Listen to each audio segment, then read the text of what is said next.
Assalamualaikum warahmatullahi wabarakatuh. Bismillahirrahmanirrahim. Nahmaduka ya ghafuru ya syakuru. Mashalli wa sallim barik ala sayyidina maulana Muhammadin wa ala alihi wa sahbihi asma'in nama ba'du. Saya sudah percayalah bahwa bangsa ini bangsa yang optimis. Tadi Ibu Menteri bilang hasbunallah ni'mal wakil, bahwa pada akhirnya kita akan kembali kepada kekuatan Allah Subhanahu wa taala.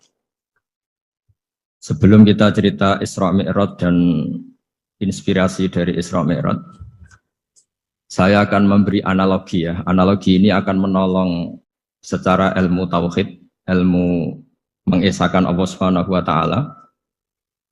Dan ini menjadi pokok ya dalam pengajaran tauhid. Ini mohon maaf kalau terpaksa saya ngaji model dulu lah, model pesantren ya. Tapi tanpa ngurangi rasa hormat, tanpa ngurangi rasa empati, rasa takdim saya. Teman-teman yang saya hormati semua, karena di sini banyak santri-santri muda. Hubungan kita dengan Allah Subhanahu wa taala yang serba kuasa, yang maha kuasa, yang serba bisa. Tadi dikatakan Bu Menteri bisa apa saja kun fayakun, kalau Allah sudah mentitahkan pasti terjadi. Itu kira-kira seperti ini. Saya ini bawa cincin dari besi mungkin, atau dari apa itu ya, besi lah atau perak. Yang jelas tidak emas ini karena saya cowok. Yang jelas tidak emas. Saya bawa kertas. Kalau Anda saya tanya, kertas ini sama cincin kuat mana? Pasti akan menjawab kuat cincin karena materinya dari besi. Jawaban itu benar, tapi harus ditambahkan secara materi itu kuat cincin ketimbang kertas. Tapi Anda salah, harusnya menjawab ya terserah Gus Bahak karena yang megang itu Gus Bahak. Karena bisa saja saya punya rencana menghancurkan cincin ini, sementara saya punya rencana mengabadikan kertas ini. Kira-kira gitu hubungan manusia dan Allah Subhanahu wa taala. Jadi hal yang kita kira abadi karena materinya kuat, ternyata Allah punya rencana menghancurkan. Sementara yang kita kira lemah atau rentan atau apalah, ternyata Allah punya rencana mengabadikan. Di sini kemudian istilahnya orang-orang tasawuf, wa tafwidil umur ila mudabbiriha. Kita sebagai manusia menyerahkan urusan pada pengaturnya, pada yang punya. Bukan wilayah kita mengatakan cincin ini lebih kuat ketimbang atau lebih abadi ketimbang kertas. Karena saya punya rencana menghancurkan cincin, tapi ingin mengabadikan apa? Kertas. Sehingga tentang pandemi, tentang tragedi sosial, tentang apa saja, kita tidak pernah tahu rencana Allah itu mana yang lebih awet. Jangan-jangan kita takut pandemi, saya berkali-kali ngaji, mati kita kecelakaan. Jangan-jangan takut kecelakaan, mati kita karena ngelindur, tiru kebablasan, nggak bangun. Kita takut mati ngelindur, mati kecelakaan, jangan-jangan mati kita karena likuifaksi, karena gempa atau karena tsunami. Nah, hal-hal seperti ini yang terus menjadikan kita bilang dan berkeyakinan hasbunallah wa ni'mal wakil. Hanya Allah yang tahu dan semua urusan mencukupi kita hanya Allah. Tadi kata Bu Menteri, kita akan menghadapi ini dengan ilmu pengetahuan dan pengalaman. Oke, saya sangat setuju itu. Tapi lagi-lagi bangsa ini dan seluruh tren dunia itu kalau misalnya baru tsunami ya semua orang ramai ketakutannya pada tsunami. Ilmuwan berteori bahwa tsunami siklusnya sekian tahun per sekian tahun. Nanti pas gempa juga gitu, pas likuifaksi juga gitu. Nanti kalau mudik mungkin ketakutan orang sama kemacetan sama macam-macam. Takut kecelakaan laka di jalan dan sebagainya. Sehingga sebelum ngaji ini lebih jauh, pastikan bahwa tidak dalam wilayah kita mengatakan bahwa cincin ini lebih abadi, lebih awet ketimbang kertas. Tapi kita harus menjawab secara materi, cincin itu lebih awet ketimbang kertas. Tapi secara hakikat ya terserah yang mengendalikan, terserah yang punya, rencananya apa. Nah, di sini pentingnya ngaji. Karena dari ngaji itu kita akan kembali ke ma'rifatullah, ngerti Allah yang sebenarnya. Sebab itu di surat Isra disebut pada akhirnya ngaji itu apa? Subhanalladzi asra bi 'abdihi lailam minal masjidil haram ilal masjidil aqsa alladzi barakna haulahu. Tujuan akhirnya linuriyahu min ayatina. Bahwa Mi'raj itu hanya bagian kecil yang dingertikan kita betapa dahsyatnya kekuasaan Allah Subhanahu wa taala. Betapa tidak terbatasnya kemampuan dan kebisaan dan kudrahnya Allah Subhanahu wa taala. Makanya masih dikatakan min ayatina, itu masih sebagian kecil dari ayat-ayatku, kata Allah. Lalu dalam surat Kahfi diterangkan, ketika orang kagum dengan Ashabul Kahfi yang bisa hidup, tidur dalam keadaan hidup 309 tahun, atau Masehinya 300 tahun, kalau Hijriahnya 309 tahun. Itu mungkin kalau kita ilmuwan, ahli baksil ya, atau ahli apalah, itu mungkin lebih kagum tentang nyamuk. Saya berkali-kali bilang, andaikan kita sepakar-pakarnya, terus disuruh bikin nyamuk itu, nggak usah bikin nyata hidup, bikin patungnya saja. Nyamuk itu sekecil itu, kemudian punya jantung, jantungnya punya urat, uratnya punya kuman, kumannya juga punya urat. Bayangkan saja sudah tidak bisa. Sehingga ketika orang terdetak kagum sama Ashabul Kahfi, kata Allah, am hasibta anna ashabal kahfi warraqi kanu min ayatina ajaba. Apa kamu kagum tentang Ashabul Kahfi dan batu-batu yang dipahat di situ? Bukankah dalam kekuasaan kami ada yang selalu menakjubkan? Artinya, andaikan kita ilmuwan tentang embriologi, tentang hewan, tentang kuman, mungkin cerita tentang nyamuk itu lebih dahsyat ketimbang tidurnya Ashabul Kahfi yang 309 tahun. Karena kemampuan Allah menciptakan nyamuk yang kecil, sangat kecil, super kecil, kemudian kecil itu ya punya jantung tentu lebih kecil lagi, belum uratnya jantung itu, belum nyamuk juga di dalamnya menyimpan calon-calon keturunannya, kayak apa kecilnya lagi. Nah, di sini Allah mengingatkan kita, innallaha la yastahi ayyadriba mathalam ma fa'udatan fama faqaha. Allah tidak pernah malu jika dalam menunjukkan kekuasaannya Allah memberi contoh seekor nyamuk. Karena nyamuk ini andaikan kita, tadi saya ulang lagi, andaikan kita ilmuwan yang nekuni itu, strukturnya bisa melihat, bisa nyari pasangan hidupnya, dan bisa hamil, bisa melahirkan, atau bisa menelur, dan sebagainya, dan sebagainya. Maka kita akan kagum sekagum-kagumnya betapa kita di depan kekuasaan Allah Subhanahu wa taala tidak siapa-siapa, dan akhirnya kita seikrar-ikrarnya asyhadu alla ilaha illallah, bahwa tidak ada kekuasaan selain kekuasaan Allah Subhanahu wa taala. Lalu kenapa nyamuk itu tidak menjadi perhatian publik? Ternyata kita dibodohkan oleh kepentingan kita sendiri. Karena dari awal kita menganggap nyamuk itu problem, penyakit. Ya sudah, bawaan kita mungkin cari obat supaya bisa membunuh nyamuk itu. Atau melihat nyamuk itu sebagai problem, bukan sebagai ayatun min ayatillahi ta'ala, sebagai tanda-tanda kebesaran Allah Subhanahu wa ta'ala. Sehingga akhirnya manusia itu butuh yang namanya mukjizat dahsyat yang mudah dilihat, mudah dirasakan. Akhirnya kita tahu dalam sejarah para nabi, Nabi Musa minta mukjizat Laut Merah dibelah sehingga bangsa Israel bisa melewati kejaran Fir'aun dan sampai selamat dari kejaran Fir'aun. Nabi Soleh umatnya minta keajaiban, yaitu onta keluar dari batu besar. Dan Nabi Soleh menuruti, akhirnya ada onta yang keluar dari batu besar.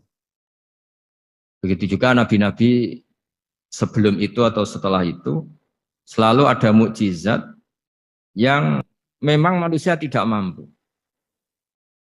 Nah, kata tidak mampu ini yang semua umat para nabi tidak akan seunggul umat Nabi Muhammad SAW. Karena kita sebagai umat Rasulullah SAW, untuk merasa tidak mampu, itu tidak harus hal-hal seperti membelah laut. Tidak harus hal-hal seperti onta keluar dari batu. Tidak harus hal-hal yang dahsyat kayak tongkat Nabi Musa menjadi ular besar yang menelan semua sihir-sihirnya Fir'aun. Kita sebagai umatnya Nabi selalu tiap hari bilang innallaha ala kulli syai'in qadir, hanya Allah yang mampu. Allah mampu atas segala hal. Melihat nyamuk kita iman, melihat hal-hal kecil. Karena kita ketika melihat nyamuk, itu mesti kita itu kok hebat nyamuk, tanpa rapat, tanpa ada gaji dari Kemenku bisa populasinya dijaga. Padahal musuhnya banyak. Musuhnya nyamuk itu umat manusia yang katanya makhluk paling cerdas di dunia.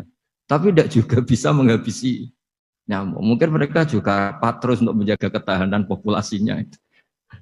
Jadi andai kan kita pakai ayat tadi, innallaha la yastahi ayyadriba masalam ma ba'udah. Allah itu tidak pernah malu untuk menunjukkan kekuasaannya. Cukup misalnya kita belajar tentang nyamuk. Sudah sekecil itu punya mata, matanya punya saraf, punya urat. Terus kecil apa? Begitu nyamuk sendiri punya kuman. Kalau nyamuk sendiri kecil, terus kumannya sekecil apa? Organ tubuhnya seberapa? Ini sudah kedahsyatan yang luar biasa yang menjadikan kita iman. Innallaha ala kulli syai'in qadir. Allah sendiri yang maha kuasa. Sehingga kembali ke tadi, peristiwa Mi'raj yang super dahsyat pun kata Allah masih dikatakan linuriyahu min ayatina. Hanya untuk menunjukkan sebagian dari ayat-ayatku. Bukan mewakili semua ayat-ayat kekuasaan Allah Ta'ala. Tapi sebagian, min itu tabkid sebagian. Lalu sebelum kita jauh belajar, kita sendiri juga, saya sendiri masih belajar. Kehebatan Rasulullah Shallallahu Alaihi Wasallam, Nabi akhir zaman. Kenapa hebat? Itu diantaranya adalah karena mukjizat tongkat itu pada akhirnya diletakkan di museum. Orang melihat, terus gaya-gayanan kuat ke Turki, atau bisa melihat langsung di museum. Dan setelah melihat, kadang-kadang kita ragu, masa tongkat ini betul itu. Kalau setelah misalnya yakin, bisa dipakai lagi enggak ya? Jadi hal-hal yang mengundang pertanyaan sekaligus keraguan. Beda dengan ajaran Rasulullah Muhammad SAW. Ketika Nabi cerita betapa kekuasaan Allah itu super dahsyat. Buktinya ya nyamuk tadi. Kayak apa susahnya bikin nyamuk. Sudah kecil, punya organ tubuh tentu lebih kecil, punya urat lebih kecil lagi, punya kuman yang lebih kecil lagi, dan kuman itu juga punya organ tubuh lebih kecil lagi. Itu mbok kamu tidak usah ke Turki, kamu hidup di kampung, di pedalaman, sudah menyaksikan Anallaha ala kulli syai'in qadir, bahwa Allah itu maha kuasa. Nah, ngaji bareng ya, ngaji seperti ini. Saya termasuk kiai yang selalu berkampanye supaya orang ikrar seikrar-ikrarnya bahwa kita ini di tangan Allah Subhanahu wa Ta'ala. Saya kemarin-kemarin ngaji sama orang-orang Grab, juga barusan 3 hari yang lalu, 4 hari yang lalu ngaji sama teman-teman disabel atau difabel. Karena mereka kalau dibahasakan disabel nggak mau, tapi komunitas internasional minta dis pakai bahasa S, tapi kita di Indonesia pakai difabel. Akhirnya kita tahu, ternyata orang yang kita kira menderita karena fisiknya, ternyata kadang lebih bahagia. Karena Allah bisa mengalihkan pikiran untuk positif. Saya berkali-kali guyon di depan para tamu. Saya pernah punya tamu itu perempuan nggak cantik miskin lagi. Ini nyata ini, Gus doakan supaya suami saya kaya. Terus saya bilang, memangnya kalau sudah kaya ngapain itu? Ya paling tidak rumah saya diganti, mobil saya diganti. Tapi nanti akhirnya ngevaluasi Anda juga ingin diganti. Karena setelah rumahnya mewah, pakai mobil mewah, pasti yang dievaluasi bukan rumah dan mobil, tapi Anda. Kok nggak pas ya wajah gini di rumah saya gitu. Kok nggak pas wajah gini di mobil mewah. Akhirnya ibu-ibu tadi sudah Gus nggak jadi. Jadi mungkin barokahnya pandemi itu nanti Ibu Menteri itu jadi kelihatan hebat karena ada pandemi kok Indonesia bertahan. Tapi kalau nggak ada pandemi kan ya biasa aja, memang normal. Kiai juga gitu, diuji santri yang kadang beling, umat yang nggak jelas. Itu memang ujiannya. Kalau nggak ada ujian ya nggak keren. Kayak ya biasa aja lah kita adepin, ya kita tadi kata Bu Menteri ya kita ikhtiar dan berdoa. Lalu saya ulang lagi. Jadi logika itu bisa pakai analogi. Analoginya tadi, salah Anda kalau mengatakan cincin ini lebih kuat ketimbang kertas. Yang benar adalah secara materi ini lebih kuat ketimbang kertas. Tapi soal nanti kekuatannya sampai kapan terserah yang punya. Bisa saja saya punya rencana besok ini saya luluhkan, saya hancurkan. Yang ini saya simpan. Kayak apa dulu dinosaurus itu kuatnya kayak apa? Habis. Ayam yang selemah itu sampai sekarang masih ada. Karena Allah menghendaki dinosaurus diakhiri, sementara ayam tidak. Kayak apa nyamuk itu yang musuhnya orang seluruh dunia, ditemukan apa mulai begon apa, tapi sampai sekarang bertahan. Apa kita perlu konsultasi sama nyamuk gimana ini kok bisa bertahan, resepnya apa itu? Karena Allah menghendaki itu disisakan masih. Nah, kemudian kenapa ada peristiwa Isra Mi'raj? Saya termasuk orang yang sering menulis tentang fikih sholat, tapi nulis saya untuk diri saya sendiri tak pakai ngaji. Tidak, saya bukukan, memang saya sengaja karena ribet biasanya penerbit itu. Terus bicara royalti apa, kita kan mulai kecil dilatih ikhlas, jadi kalau komersial itu jadi bingung. Karena tidak biasa komersial, jadi kalau diajak komersial itu malah jadi bingung.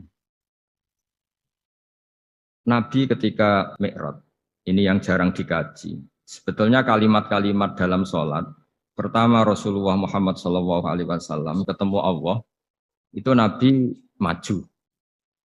Maju ini Jibril sebenarnya mau ikut, karena Nabi bilang, ya Jibril jangan tinggalkan saya sendiri.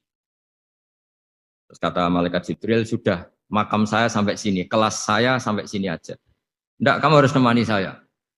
Ketika memaksa nemanin, beliau tidak kuat. Di beberapa rawat jelaskan sampai beliau pingsan, sampai beliau tidak sadar. Akhirnya terus ada ayat wa ma minna illa lahu maqamun ma'lum. Kita punya kelas tertentu yang enggak levelnya sampai sana. Akhirnya Nabi masuk wilayah itu, area itu. Dan Nabi ngendikan at-tahiyatul mubarakatus sholawatut thayyibatulillah. Kira-kira maknanya semua kehormatan, semua kebaikan, semua yang bersembah suci itu milik Allah Ta'ala. Lalu Allah menjawab, Assalamu alayka ayyuhan nabiyyu wa rahmatullahi wa barakatuh. Bahwa kamu Muhammad mendapat salam dari saya, mendapat semua kehormatan, semua keselamatan. Kemudian Nabi itu karena sebagai hamba yang tidak egois, tidak ingin kalau nikmat dirasakan sendiri, tidak ingin kalau sedang senang beliau sendiri yang merasakan, beliau ngendikan Assalamu alayna wa ala ibadillahi sholihin. Ya Allah tolong bahwa status selamat itu tidak hanya milik saya, tapi milik siapa saja yang soleh. Soleh itu ya sesuai kelas masing-masing. Setelah itu para malaikat melihat kebaikan Nabi yang seperti ini, melihat mentalnya atau keinginannya yang luar biasa untuk baik kepada semua orang, wa ala ibadillahi sholihin. Terus malaikat saat itu rame-rame bersaksi asyhadu alla ilaha illallah wa asyhadu anna muhammadar rasulullah. Catatannya apa di sini? Bahwa ternyata kesaksian tentang syahadat itu dimulai rasa tidak egois. Merasa bahwa rahmat ini harus dirasakan semua orang. Wa ma arsalnaka illa rahmatan lil alamin. Jadi rahmat ini harus dirasakan banyak orang. Kita tahu misalnya Islam melarang narkoba misalnya. Memang narkoba itu mengganggu. Hampir semua kecelakaan rata-rata faktor supir itu narkoba. Begitu juga pembunuhan yang sadis, rata-rata efek dari pengaruh narkoba. Sehingga Islam keras sekali tentang narkoba. Dan alhamdulillah di Indonesia ditangani BNN yang sangat serius melawan narkoba. Nah, keputusan Islam melarang narkoba itu keputusan yang luar biasa, yang menjadi berkah bagi semua. Begitu juga keputusan Islam tentang melarang zina, melarang perbudakan, melarang penipuan. Dan Islam mendukung misalnya gerakan nikah, gerakan adil, gerakan keseimbangan dan kemanusiaan. Sehingga agama ini akan dinikmati siapa saja karena ajarannya. Lalu agama ini bisa nikmat, itu solusinya gampang menurut Rasulullah, yaitu sholat. Nabi itu kalau pusing menghadapi banyak hal, itu keluar masuk, terus tanya sama istrinya, kapan waktunya sholat? Kapan Bilal datang? Dulu kalau mau waktu sholat, Bilal datang, ngetok pintu Nabi, ya Rasulullah sekarang waktunya sholat. Itu Nabi membahasakan sholat itu unik. Ini tentang Mi'raj ya, karena hasilnya ya sholat tadi. Arifna ya Bilal.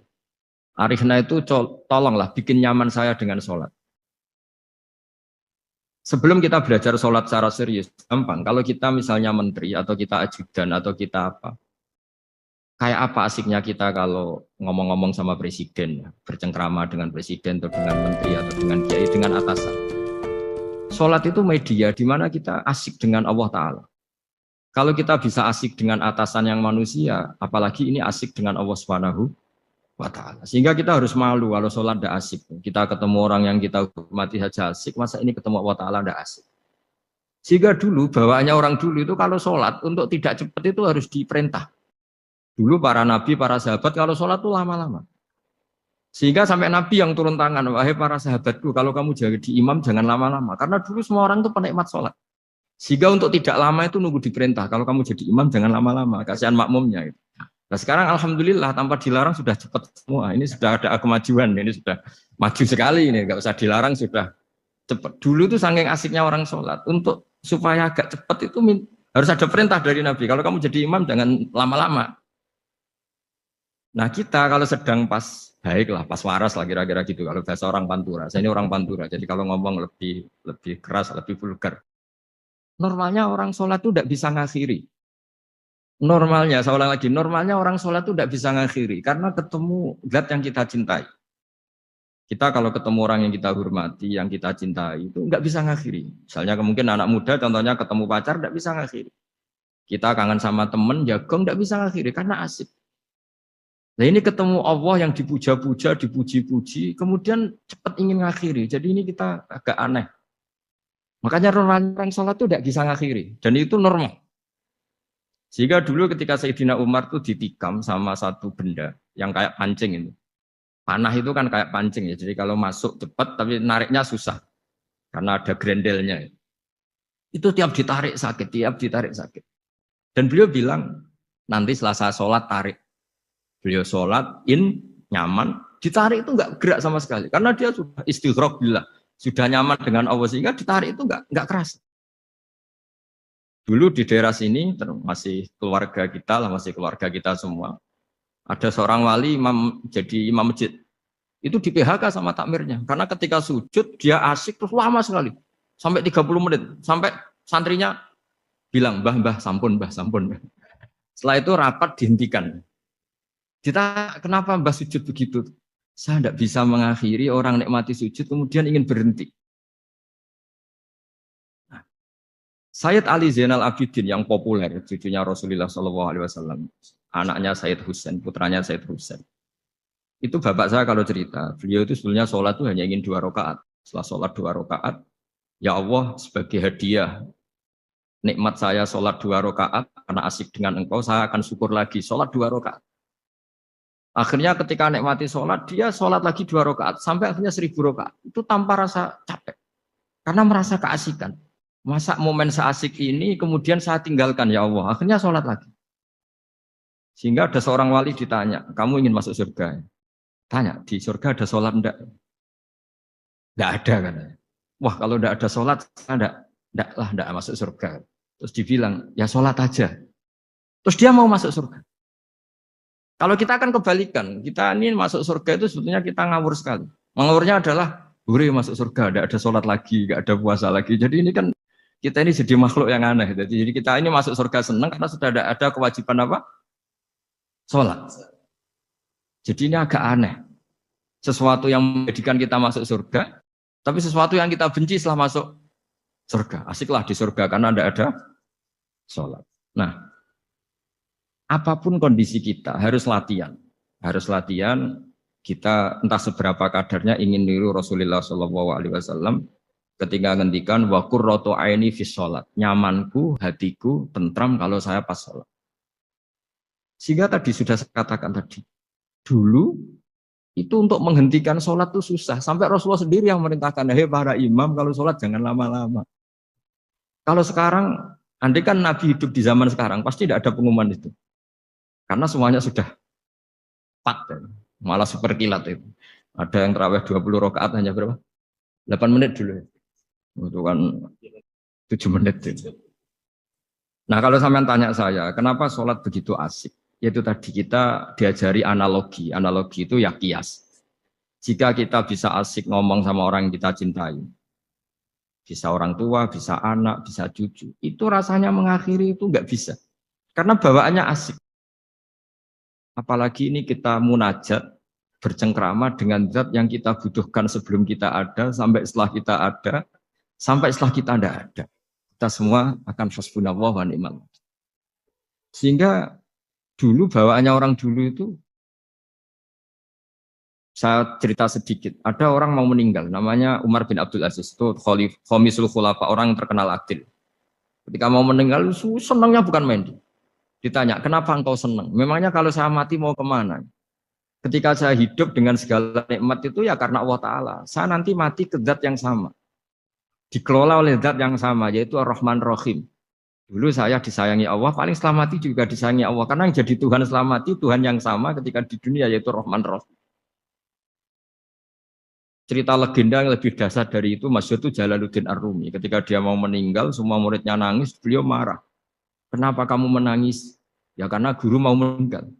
Kamu itu ngawur sekali. Saya ini sudah lama menunggu hari seperti ini, bisa ketemu zat yang saya cintai, malah kamu menangis. Ayo kamu nari sebagai pesta kematian saya. Tapi ini nggak bisa ditiru ya, karena kalau kita niru, nggak usah dilarang juga nggak bisa niru kayak gitu. Cuma saya maklumatkan jangan ditiru, meskipun nggak usah dilarang juga nggak akan bisa niru. Sehingga orang-orang dulu itu bawaan kalau mau kabundut itu ya asik. Rasulullah Shallallahu Alaihi Wasallam ketika mau wafat, intakola ila rofiqil a'la, itu ditanya sama istri-istrinya, lalu engkau mau kemana? Kata Nabi, sebelum sekian hari, beliau setiap khutbah ngendikan, ini ada hamba yang disuruh milih Allah antara di dunia dan bertemu Allah. Kalau kamu jadi hamba itu milih mana? Di dunia yang penuh problem ini, apa milih ketemu Allah yang Rahman Rahim? Yang hubungannya dengan kamu itu ngasih dan ngasih. Kamu tidak mungkin kan hubungan dengan Allah memberi, kamu bisa apa? Kita hubungan dengan Allah pasti hanya mendapat. Dikasih nyawa, dikasih oksigen, dikasih bumi tidak bayar, dikasih air juga tidak bayar. PDAM dikelola siapapun bayar, oksigen di rumah sakit bayar. Hubungan kita dengan Allah tidak pernah bayar oksigen, tidak pernah bayar sewa bumi.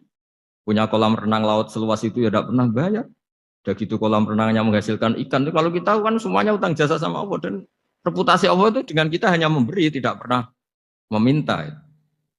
Akhirnya hubungan-hubungan inilah yang menjadikan terus semua sahabat jawab, ya kalau kita jadi hamba itu pasti milih Allah lah. Jadi Nabi itu saking pinternya orang, supaya orang siap dengan keberangkatan beliau itu dibikin satu taksis, satu apa? Kalau orang Jawa bilang itu dikai persemon, dikai mukaddimah. Supaya orang-orang itu siap kalau Nabi ngendikan. Kalau kamu seorang hamba disuruh ketemu Allah sama hidup di dunia yang fana ini milih mana? Ya milih ketemu Allah. Ketika akhirnya Rasulullah wafat, ternyata orang itu adalah Rasulullah. Ya akhirnya sahabat bilang, ya iyalah masa dengan kita sama Allah milih ketemu kita, pasti milih ketemu Allah. Nah, sholat itu mi'rajul mu'min, sholat itu adalah cara seperti itu. Kita manja dengan Allah meskipun dengan segala problem ketika itidal kita tetap memaklumatkan Rabbana lakal hamdu mil'us samawati wa mil'ul ardi wa mil'u ma syi'ta min syai'in ba'du. Engkau zat yang selalu layak dipuji di langit maupun di bumi. Dan langit bumi ini karena terbatas masih ditambahi wamil umasyi tamin seimbadu. Dan seluas apa saja engkau kehendaki. Apapun hebatnya langit bumi ini tetap terbatas, ada ruang dan waktu. Makanya ditambahi wamil umasyi tamin seimbadu. Dan segala puji ini memenuhi semua yang engkau kehendaki. Saya berkali-kali bilang kalau hubungan dengan Allah nyaman, caranya gitu. Kalau kita sakit, bayar oksigen. Kalau kita butuh air, bayar PDAM. Allah itu tidak pernah nyuruh kita bayar. Apa saja hubungan dengan Allah. Nah, sholat itu maklumat bahwa kita apapun problemnya, alhamdulillah rabbil alamin. Kita maklumatkan terus bahwa kita bersyukur. Lalu kita Rabbana lakal hamdu. Makanya saya sering kalau disuruh Gus doain supaya pandemi cepat berlalu. Saya ini kan kalau kiai ya. Kiai itu apa ya? Saya pernah di Jogja pas gempa. Ya orang-orang ya susah. Saya ini caranya susah saja sampai tidak tahu karena bukan karena sombong ya, karena ya mau apa gitu. Memang nggak bisa apa-apa kan kita manusia.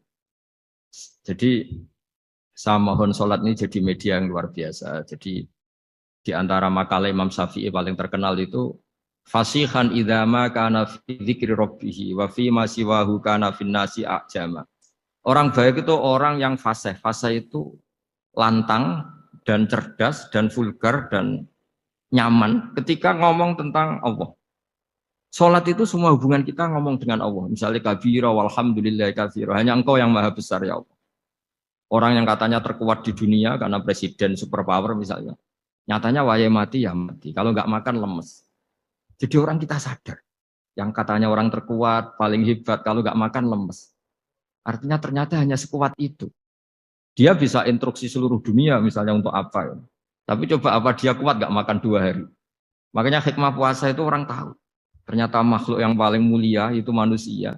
Kalau nggak makan nasi 1 piring itu ya mati. Berarti hidup nasi sama manusia. Nanti kalau nasi bilang, saya tidak butuh kamu. Tapi kamu butuh saya. Itu habis kita. Makanya ketika ada orang yang mempertuhankan manusia, itu Allah cara menafikan itu hanya bilang, karena yakulani to'am. Yang kamu tuhankan itu makan. Hanya makan itu kalau dia tidak makan lemes. Jadi kiai itu atau manusia-manusia yang dekat Allah al-afillah itu ketika mengatakan kabira walhamdulillah katsira subhanallah bukrata wa asila itu kelihatan. Makanya Quran kalau mencibir kita, falola in kuntum ghaira madidin tarji'unaha in kuntum shadiqin. Kalau kamu merasa dikjaya, mbok jangan mati, mbok jangan tua. Sudahlah hidup terus. Dikjaya kok mati gak keren. Orang top kok mati itu gak keren. Jadi Allah cara gojlek itu ya sudah lah. Kalau kamu hebat jangan mati kata. Nah sholat tuh mengingatkan itu terus. Sampai kita bilang inna sholati wa nusuki wa mahyaya wa mamati lillahi rabbil alamin. Gusti saat ini saya ikrarkan hidupku, matiku semuanya terserah engkau. Nah lagi-lagi tadi ketika kita bilang cincin ini lebih kuat ketimbang kertas, Anda salah. Karena itu hanya secara materi. Kuat tidaknya terserah yang mengendalikan. Karena saya punya rencana menghancurkan cincin ini, besok mau saya lebur, sementara saya mau mengabadikan kertas ini. Nah, disinilah terus kita diajari misalnya di surat Yasin yang populer, Allah itu siapa? Allah itu Subhanalladzi biyadihi malakutu kulli syai'in yang mengendalikan semua sesuatu. Makanya sholat itu menjadi penting. Saya sendiri termasuk orang yang jarang imami ya, saya selalu jadi makmum. Jadi andaikan Mas Zakaria di sini saya juga makmum. Cuma keren saya kayaknya meskipun saya makmum. Karena saya kalau makmum itu bisa ingat Allah terus. Kalau imam itu enggak jaga image. Karena malu kan. Misalnya di masjid kementerian terus sholatnya kok cepet nanti dikira enggak ustadz betulan itu. Kalau ulama ternyata banyak urusan jadi banyak berpikir gitu. Tapi alhamdulillah ini barokahnya ngaji terus apa ya? Ya hasilnya mi'raj itu ya sholat itu. Sholat ini spesial karena tadi saya bayangkan itu di surga gak ada sholat itu ya terus saya wopo itu gak asik. Itu kalau Imam Ghazali itu membarter kita itu begini. Kalau kamu bangga di kasrotin nisa pasangan kamu banyak itu ayat lebih kuat ketimbang Anda karena 1 hari 1 jam bisa berapa kali. Kalau Anda bangga bisa makan itu kerbau itu makannya lebih. Kalau Anda bangga atas pengaruh itu tawon itu, ratu tawon itu pengaruhnya lebih besar ketimbang Anda. Dia diam di rumah tapi anak buahnya loyalnya kayak gitu. Artinya kalau manusia bangga itu apa? Ya dengan sholat tadi. Ini karena satu ibadah yang enggak tertandingi oleh makhluk yang lain.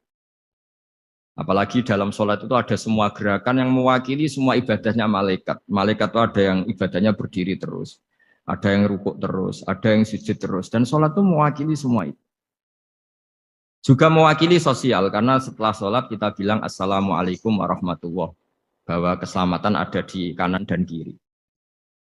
Nah, oke ya itu sakralnya Mi'raj.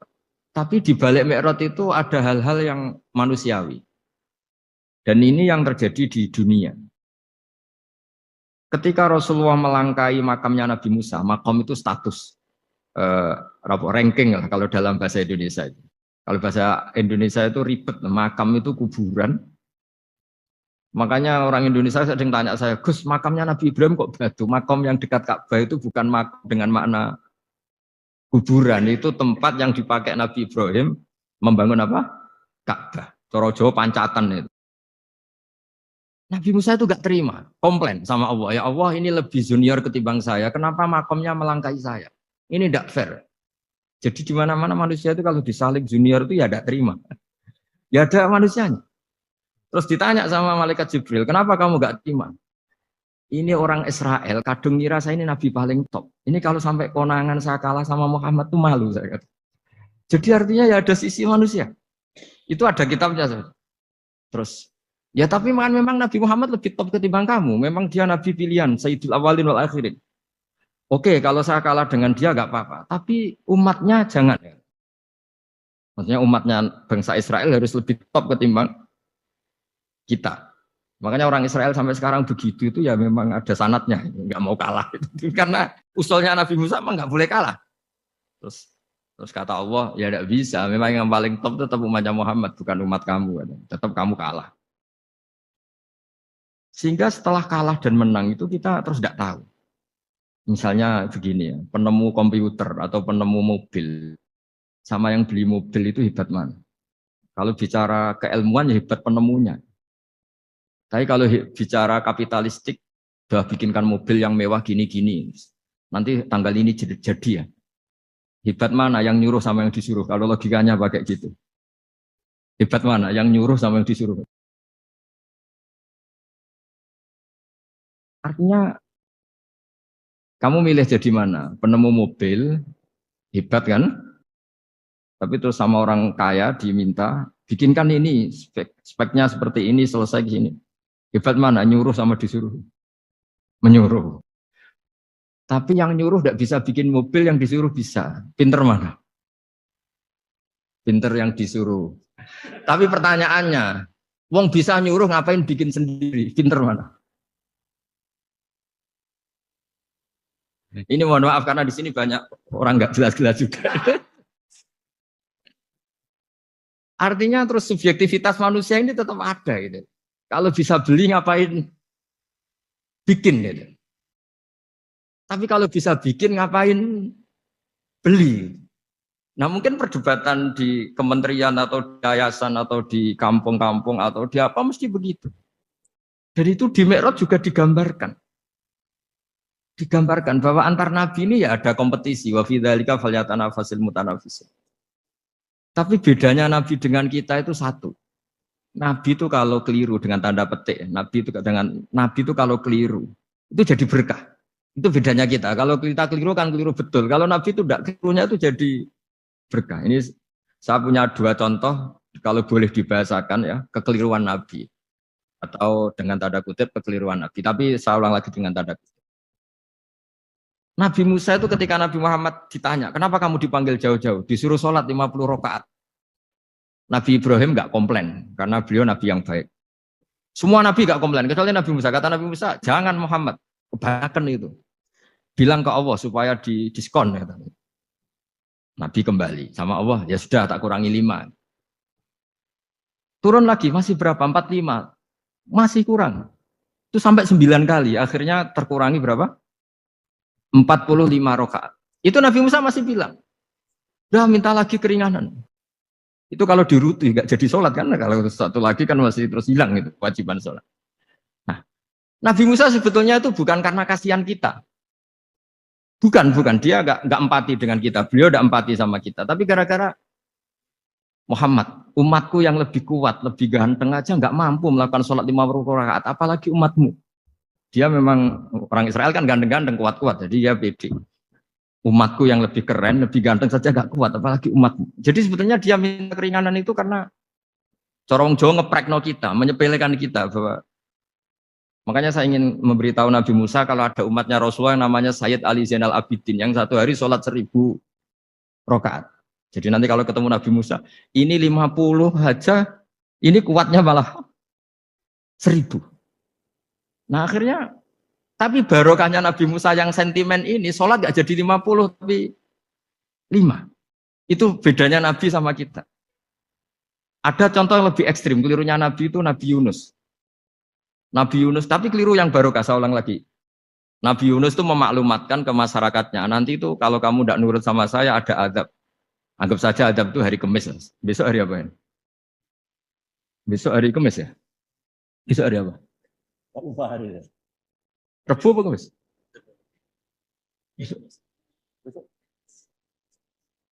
Lupa hari ya. Kata Nabi Yunus, 3 hari lagi akan ada azab.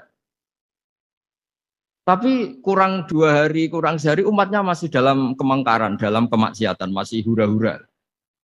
Akhirnya Nabi Yunus bilang, sudah ini tinggal sehari itu mau ada azab. Tapi mereka tetap hura-hura. Akhirnya Nabi Yunus itu Coro Jawa itu minggat. Memang bahasa Arabnya abako. Abako itu pergi yang tidak pamit. Itu kalau kamu cari di kamus, abako itu maknanya itu minggat, pergi yang tidak pamit. Sama Allah dibahasakan abako. Oh, wong ra bener kabeh, udahlah tak tinggalkan. Setelah ditinggalkan, Nabi Musa disalahkan sama Allah. Kamu itu Nabi tidak diperintah hijrah kok. Hijrah. Syaratnya Nabi kan mengambil keputusan apa saja berdasar wahyu. Tapi tanpa ada perintah wahyu, dia tetap keluar dari kampungnya itu. Keluar sama Allah disalahkan. Wong Nabi kok minggat. Akhirnya ketika dia di kapal, di perahu itu, dulu itu ada mitos, kalau ada perahu mau tenggelam pasti ada yang minggat, diundi. Sampai 3 kali yang keluar dia, akhirnya tahu diri nyemplung. Nyemplung terus ditelan ikan nun. Pokoknya ikan besar lah. Diberi sanksi sama Allah, karena dia Nabi kok melanggar, diberi sanksi ditelan ikan nun. Telan ikan nun karena beliau seorang Nabi, perutnya ikan itu jadi masjid, dia baca tasbih terus. Tapi barokahnya dia minggat tadi asbako. Akhirnya 1 hari itu mau ada azab besar itu orang-orang nginceng rumahnya dia. Diinceng. Kalau betul ada azab, pasti orang ini lari. Masa ada azab dia di sini? Diinceng ternyata nggak ada. Wah berarti benar ini ada azab. Buktinya dia nggak ada. Jadi unik. Akhirnya dicinceng nggak ada terus dia, wah berarti ada azab betul. Hari itu masyarakatnya tobat semua karena ini ada azab betul. Buktinya Nabi Yunus sudah lari, berarti dia tidak ingin kena. Padahal dia lari itu karena mangkel punya umat yang nggak nurut tadi. Wah sudah, setelah sekian hari dia cari-cari kabar. Umatku itu kena azab enggak? Ternyata berita yang masuk dulu udah ada medsos, udah ada WA. Dulu itu nggak ada itu. Dengar kabar kalau umatnya tuh nggak kena azab karena 1 hari sebelum ada azab tobat semua. Terus dia nggak berani pulang. Karena ada hukum sosial di sana, kalau ada orang bohong hukumnya dibunuh. Berarti terus beliau berpikir, saya tidak bohong, katanya ada azab kok. Masyarakat saya baik-baik. Waktunya setiap ketemu kaumnya dia lari karena takut dibunuh. Ternyata kaumnya sudah iman semua, mau ngejar dia dijadikan imam. Akhirnya, oh iya ya. Jadi itu bedanya Nabi sama ndak. Jadi Nabi itu kalau keliru, kelirunya itu barokah. Makanya kita tidak usah ikut keliru. Karena keliru kita ini pasti tidak barokah. Ya musibah. Jadi dulu ceritanya Anteng juga gitu. Yang namanya istri 2 itu kan cemburu. Pertama Nabi Ibrahim punya istri namanya Sarah. Terus lama-lama karena belum punya anak, terus sama Sarah sendiri yang nyuruh supaya nikahi Hajar. Setelah punya anak cemburu. Kata Sarah, pokoknya saya nggak terima kalau kamu nggak ngelukai Hajar. Mulai dulu lelaki itu sudah pinter ngotak-ngatik. Kalau dilukai pipinya nanti tidak cantik. Apa ya? Yang penting ngelukai tapi tetap cantik. Terus ada anting itu. Anting itu dulu ceritanya itu dilukai tapi tambah cantik. Nabi Ibrahim akhirnya melukai. Seneng Sarah karena sudah dilukai. Ternyata barokahnya dilukai itu jadi anting yang mempercantik perempuan. Padahal melukai istri itu kan tidak boleh. Tapi ini Nabi, ada saja cara yang dipilihkan Allah untuk ya tadi keliru saja barokah. Itu bedanya Nabi sama kita. Makanya disebut mimbabi hasanatil abrar sayyatul muqarrabin. Jadi Nabi sama seperti Nabi Adam. Nabi Adam itu dilarang Allah nggak boleh makan khuldi. Akhirnya makan terus harus hidup di dunia terus jadi dunia seperti ini. Tapi itu menjadikan harapan seluruh dunia bahwa Allah itu maha baik. Ketika ada yang diberi sanksi tetap diminta tobat dan dianjurkan tobat. Dan Allah berjanji setiap yang tobat pasti diterima.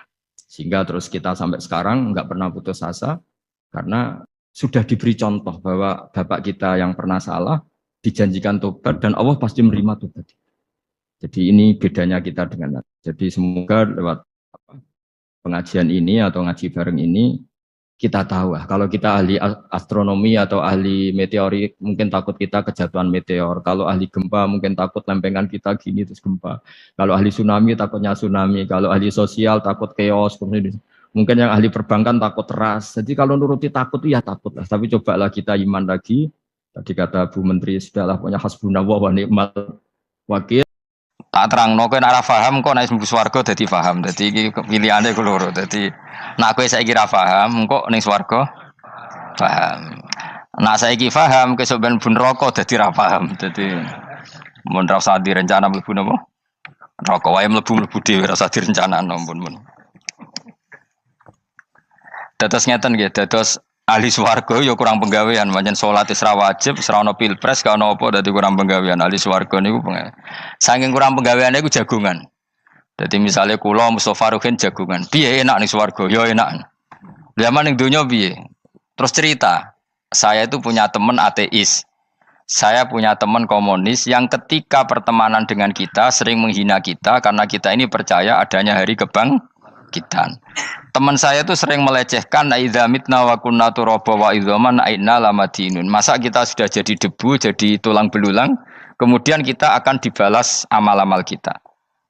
Jadi singkat cerita, ini nunjukno nak wong soleh oleh kancanan wong dolim. Ya ini catatan ya bahwa orang soleh itu zaman ning dunya oleh kancanan wong napa? Dolim. Buktinya yang soleh ini masuk surga. Kemudian kenangannya punya teman ateis. Zaman di dunia punya teman apa? Ateis. Entah temannya itu teman kerja atau teman kantor. Tentu tidak teman dalam akidah. Mungkin akidahnya tetap kita Islam, mereka ateis. Tapi teman, entah faktor kantor, entah faktor profesi, entah faktor kerabat.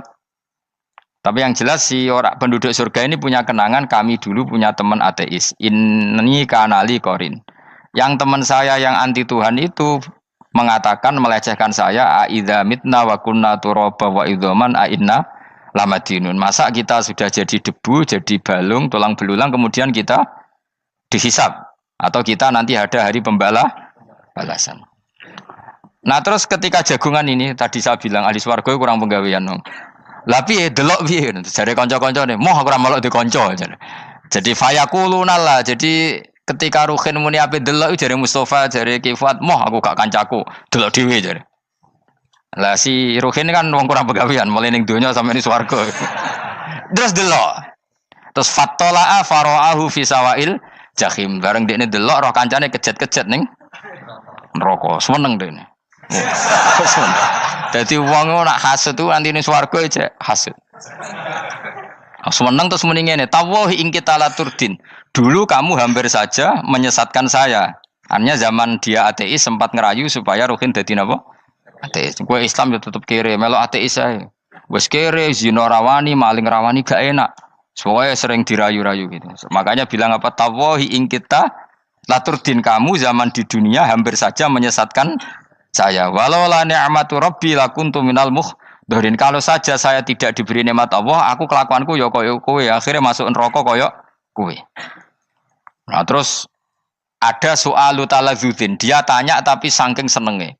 Afama nahnu banyitin. Coba lihat saya sekarang. Apa saya sekarang mati? Tidak kan, saya tidak mati kan. Cuma mati pertama saja, mati zaman di dunia. Sekarang saya hidup lagi. Artinya kamu yang dulu memungkiri ada kehidupan, dulu aku saiki tidak mati. Ternyata saya sekarang hidup dan dapat nikmatku yang neraka. Jadi aku nunjukno sunai manusa iku ora puas nak ora ngalahno musuhe. Nganti ning swarga iku ora lega nah. Jadi manusa iku hasudnya itu terlembagakan sampai akhirat. Jadi wong-wong sing tahu dimaki-maki kubu sebelah, iku nak kubu sebelah mlebu neraka, iku kowe ning swarga gak marem nak gak delok. Dadi hasud iku ya seru no. Jadi nak kula pun mboten, makome mboten nonton, kula mboten. Niku makome Ruhin barang dadi lari lho kan dinyak melarat, gendut, kriting mangkel. Kudu menangi sing ngenyak mlebu neraka. Aja sampe sing ngenyak kita mlebu swarga kene mlebu neraka. Wah. Gak puas ya, no? Makanya gambarannya Quran itu manusia tetap manusia.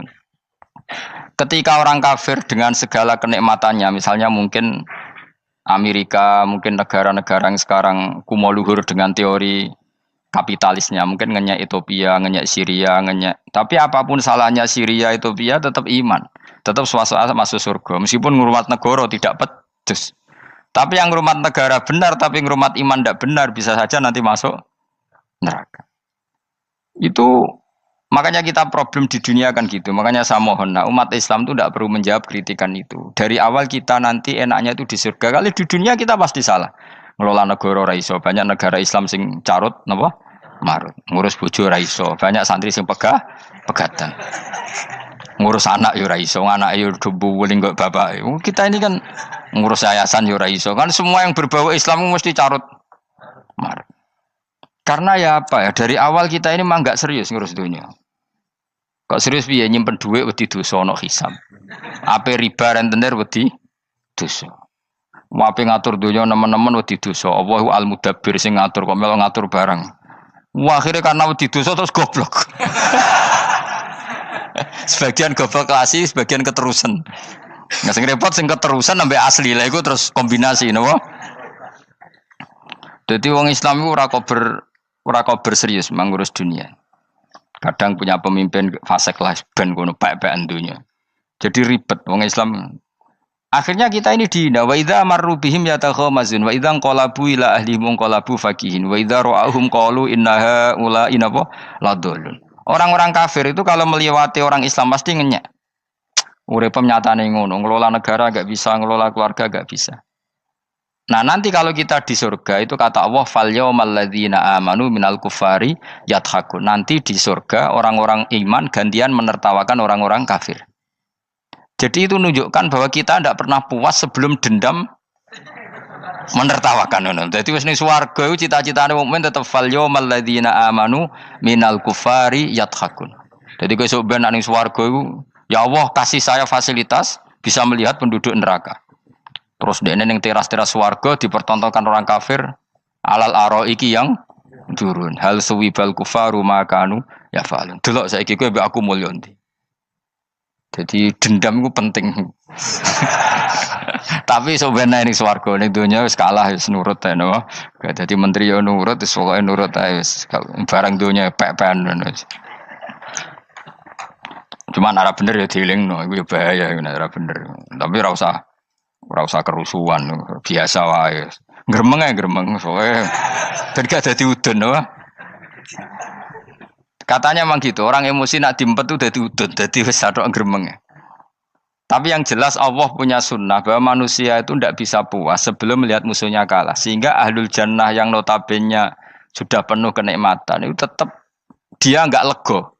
Enggak lego kalau enggak tahu nasib orang yang dulu menghina dia. Makanya ini peringatan bagi kita bahwa kita berteman orang tidak soleh di dunia itu boleh. Buktinya tadi ahli surga ketika jagungan cerita saya punya teman ateis yang selalu mencibir saya, katanya nanti nggak ada hari kebangkitan. Lalu teman ateis saya sekarang di mana? Sekajak kancana ya dulu ya teman-temannya bilang fayakuluna laga. Tapi si teman ini tetap ingin melihat. Setelah dilihat ternyata itu di neraka. Terus melakukan dialek tadi. Apa yang kamu katakan salah. Kamu mengatakan setelah mati akhir urusan salah. Ternyata saya sekarang tidak mati. Afama nahnu bimai yitin illa mutatanabuna. Jadi saya mohon sekali teman-teman yang hafal Quran itu harus hafal sampai seperti saya ini. Sehingga tahu duduk perkara ini Quran itu kayak apa. Moco Quran tok ibadah. Wis suwe nama moco Quran ibadah. Tapi tidak paham. Wong khawarit sing tukang mateni wong itu hafal Quran. Itu gara-gara ra paham akhirnya kewaco.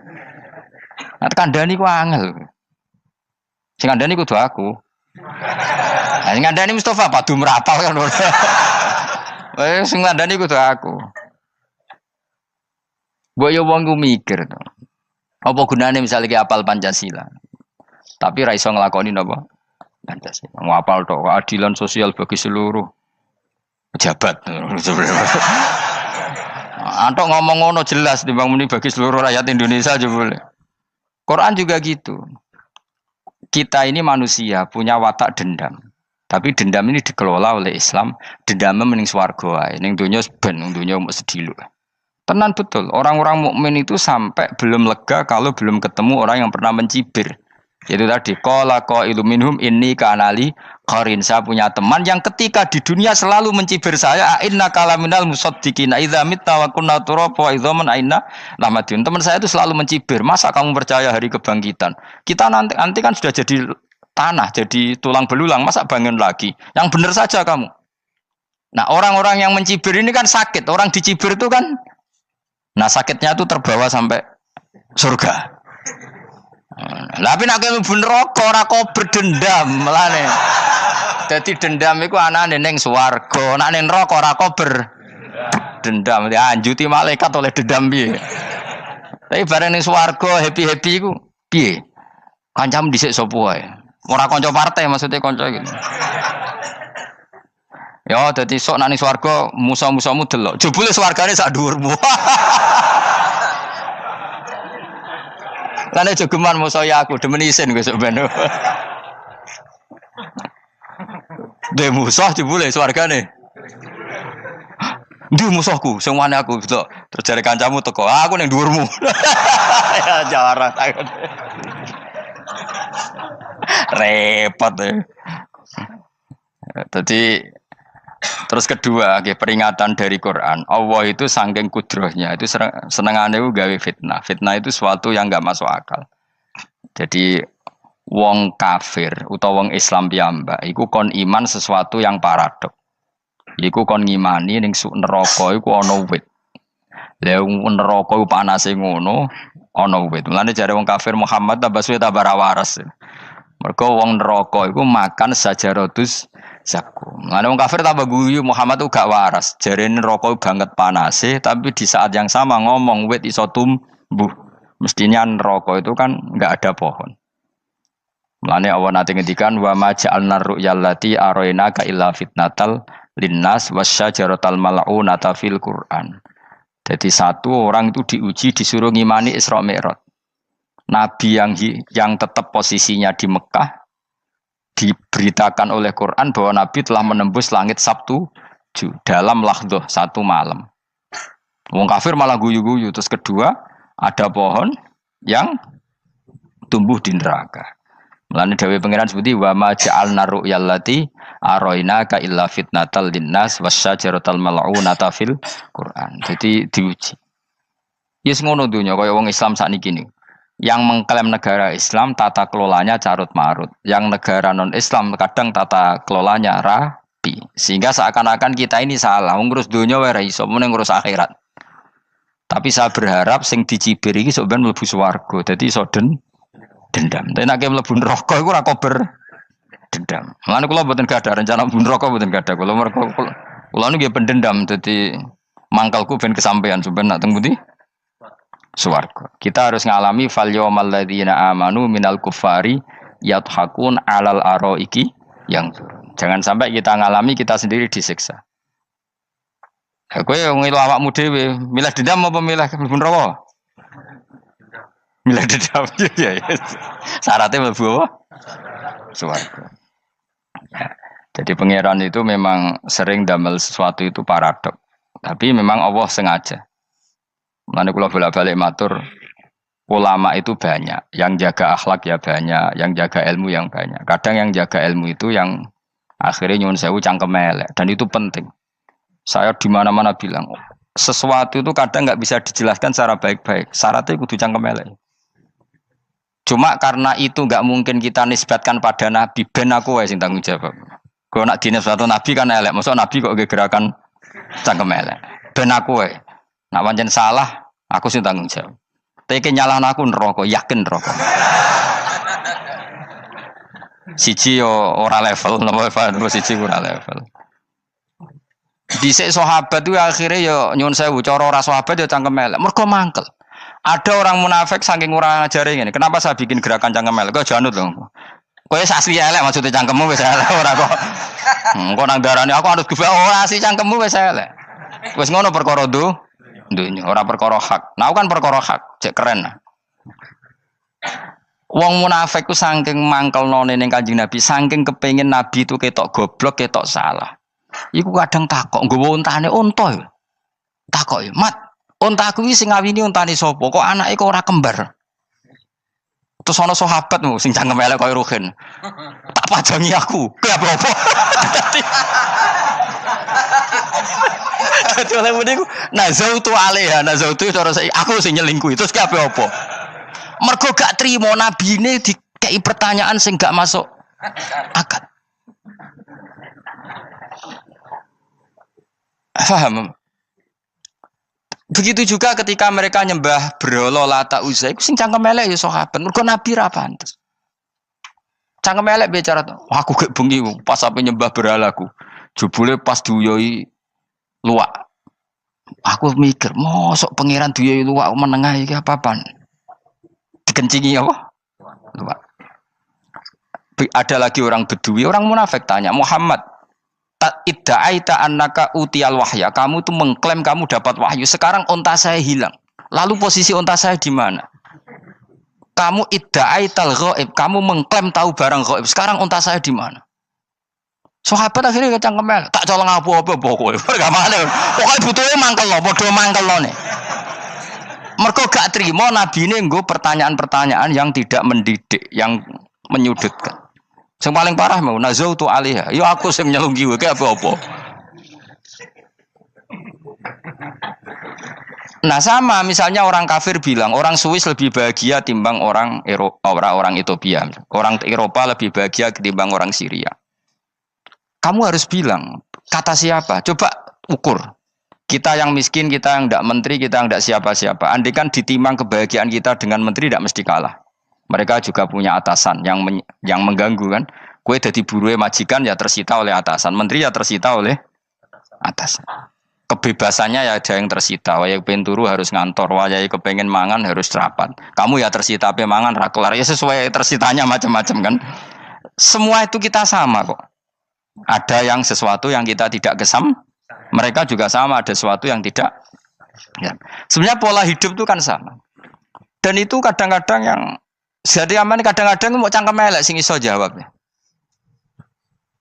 Tapi saya ulang lagi itu nggak mungkin kamu nisbatkan kepada Rasulullah karena Rasulullah itu ahsanan nasi khalqom. Tapi ulama ben tetep ngene iki. Sing kaliber lho ya. Sing kira-kira cangkem elek tetep keramat kok kula lah minimal kaya kula. Kulo nu cangkem elek tetep keramat. Kowe sopan tetep keramat, ora ono ilmune kok. Entekno sopan ora ono pengaruh ya. Entekno sopan tetep keramat aku, yakin keramat aku. Baik sopan lah ya. Ora ono ilmune apa-apa. Sopan yo keliru, cangkem elek yo keliru, urip yo keliru, mati yo keliru, pokoke kadung keliru. Ono ulama diomongi, Pak Yai, kalau neraka itu kalau setan dari api, kemudian setan disiksa api kan sejenis, susahnya apa? Kiai ini mangkel terus ngambil segenggam tanah di sawur ora ini. Loro yai, jari kayak kok tanah, kena tanah kok loro. Nggak bisa seperti ini diberi penjelasan baik-baik kan. Setan itu kok geni Pak Yai, jari disiksa di neraka kan nggak apa-apa, sama-sama api. Kiai ini ngambil tanah sawur ora ini. Barang mau sakit Kiai, jari kok tanah, kena tanah kok sakit. Hanya jangan katakan kalau setan dari api kena api ndak sakit. Coba kamu kasih penjelasan baik-baik. Ngapunten nggih, umpami jenengan nggih. Ngapunten lho niki. Ngapunten lho nggih, umpami jenengan nggih. Ngapunten lho. Kesuwen. Umpami jenengan kena tanah sepundi iki mboten napa-napa, kena tanah kula biasa. Kan kesuwen. Dene mbok sawuri raine. Terus keliliben. Padahal materi manusia dari tanah, ternyata kena tanah. Sakit. Makanya dendam itu penting, tapi tadi loh ya, bukan dalam konteks dunia ning swarga. Allah iku wis gawe manusa iku duwe dengan tanda kutip dendam tadi. Dekne tetap gak terima. Orang yang dulu menghina saya iman, kemudian orang itu di surga gak terima, makanya diberi hak untuk melihat bahwa temannya masuk neraka. Melane fattola'a fara'ahu fi sawail jahim. Kemudian temannya dilihat, kemudian temannya di neraka. Dan belum berhenti dendamnya di sini. Dia ngomel-ngomel, tawahi ingkit talaturdin. Kamu kan yang hampir saja menyesatkan saya. Jadi wong swarga nek ora ngomel ya ora lega. Ayo milih swarga apa milih dendam? Dendam. Jadi mulane ngaji ben kero, dadi ben lega apa? Dadi kowe kudu dendam kan. Kowe mbek wong suga-suga kudu dendam. Jute gak dhisik suga, saiki suga aku jebule sing mbok dendami swargane sak dhuwur. Pancet wong suga menangan. Jadi kudu jelas ya. Jadi kenapa saya bilang cangkemel karena tadi dulu sahabat itu kadang kesulitan nanggepi komentare wong-wong munafik. Karena tadi itu Nabi itu, sampai nak roh ceritanya Nabi dari sisi yang baik-baik saja. Maksudnya baik-baik itu sahabat merawakan Nabi. Wong munafik nak takok aneh-aneh. Ya Muhammad, onta aku iku rondo ireng kok anake rondo ngene iku sing majangi sapa jare sahabat. Aku apa? Wong urusan onta kok ditakokno ora. Dadi niate nglecehno Nabi, Nabi takok urusan. Lah kula misale kiai, alim alamah tukang maca jalan takoki, Gus, jare rukin kula gak ada kucing, Gus. Niku rupane kok beda-beda nu sing majangi kucing putih, Gus. Kan ngenyek wong. Kiai ditakoki urusan perselingkuhane apa? Kucing. Bukan Nabi itu kono mesti sahabat aku terus kabeh apa? Ono sing ontane hilang Muhammad kamu mengklaim tahu barang gaib. Lalu onta saya sekarang hilang di mana? Itu saya sahabat tak jupuk. Maksudnya sahabat tadi agak nyolong mangkel wae. Cara aku zaman sahabat kok menangi Nabi. Sing ilang ontamu, Nabi mbok takoki. Engko sing dionto ora iso njaga malah Nabi wong liya mbok takoki. Cok goblok. Enggak mungkin seperti ini kita baik-baik saja. Jajal misalnya ke sopan, ngapunten nggih, Nabi suka nih hak mikir ya. Malah kumo luhur kan? Nabi kasih waktu untuk meditasi. Ini kan malah gak kasil sopan gini iki. Unta-unta mudik tak kono bilang nggak wes ramal di dunia kan lebih gampang. Gampang di cangkem melek cangkem apa? Jawab. Gampang cangkem melek. Makanya dulu mulai sahabat ada sahabat kayak Umar, kayak Khalid bin Walid gue jagani wong sing ini. Masyhur. Ono munafik nih takok, "Muhammad, kamu betul Mi'raj?" "Iya." Sayyidina Ali diparani takok yo. "Ali, sikile mangkat sitok diangkat. Angkat loro-loro ra iso. Ngono jare kancamu iso." Mergo artinya terbang kan kakinya terangkat semua. Sayyidina Ali karena wong pinter nganggep iku guyu tok Sayyidina Ali.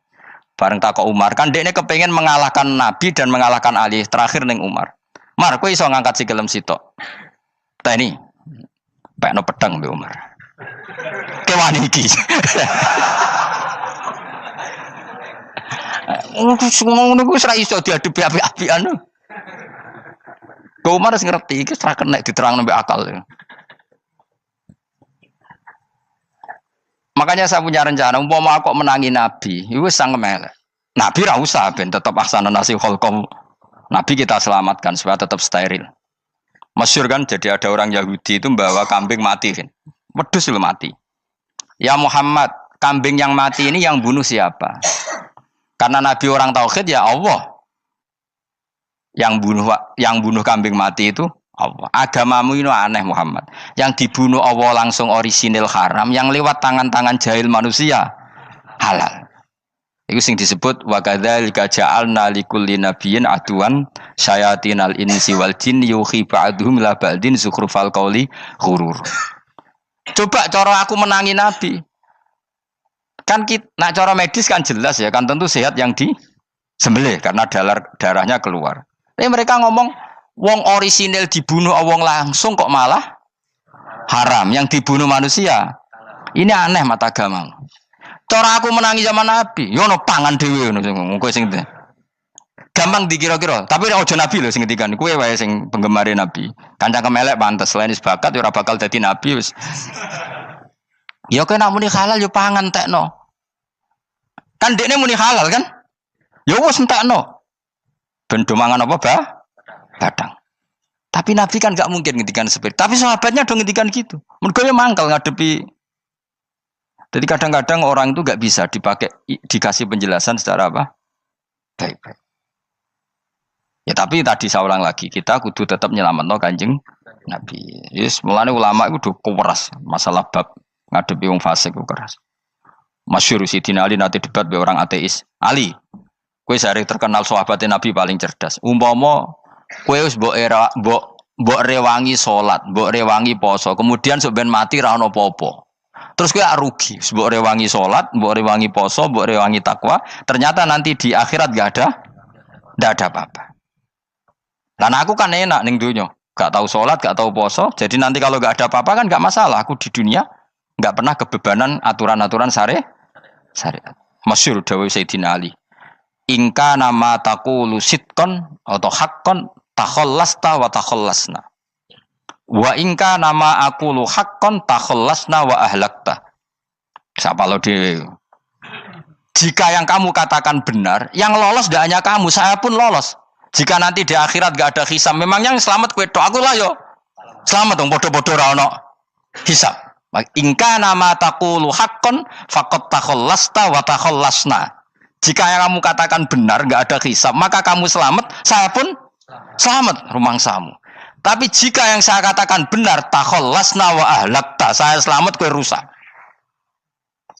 Niku muga ora Sidina Ali cangkem elek tapi, muga ora Sidina Ali. Muga sing ngomong Ruhin misal. Kan cangkem elek.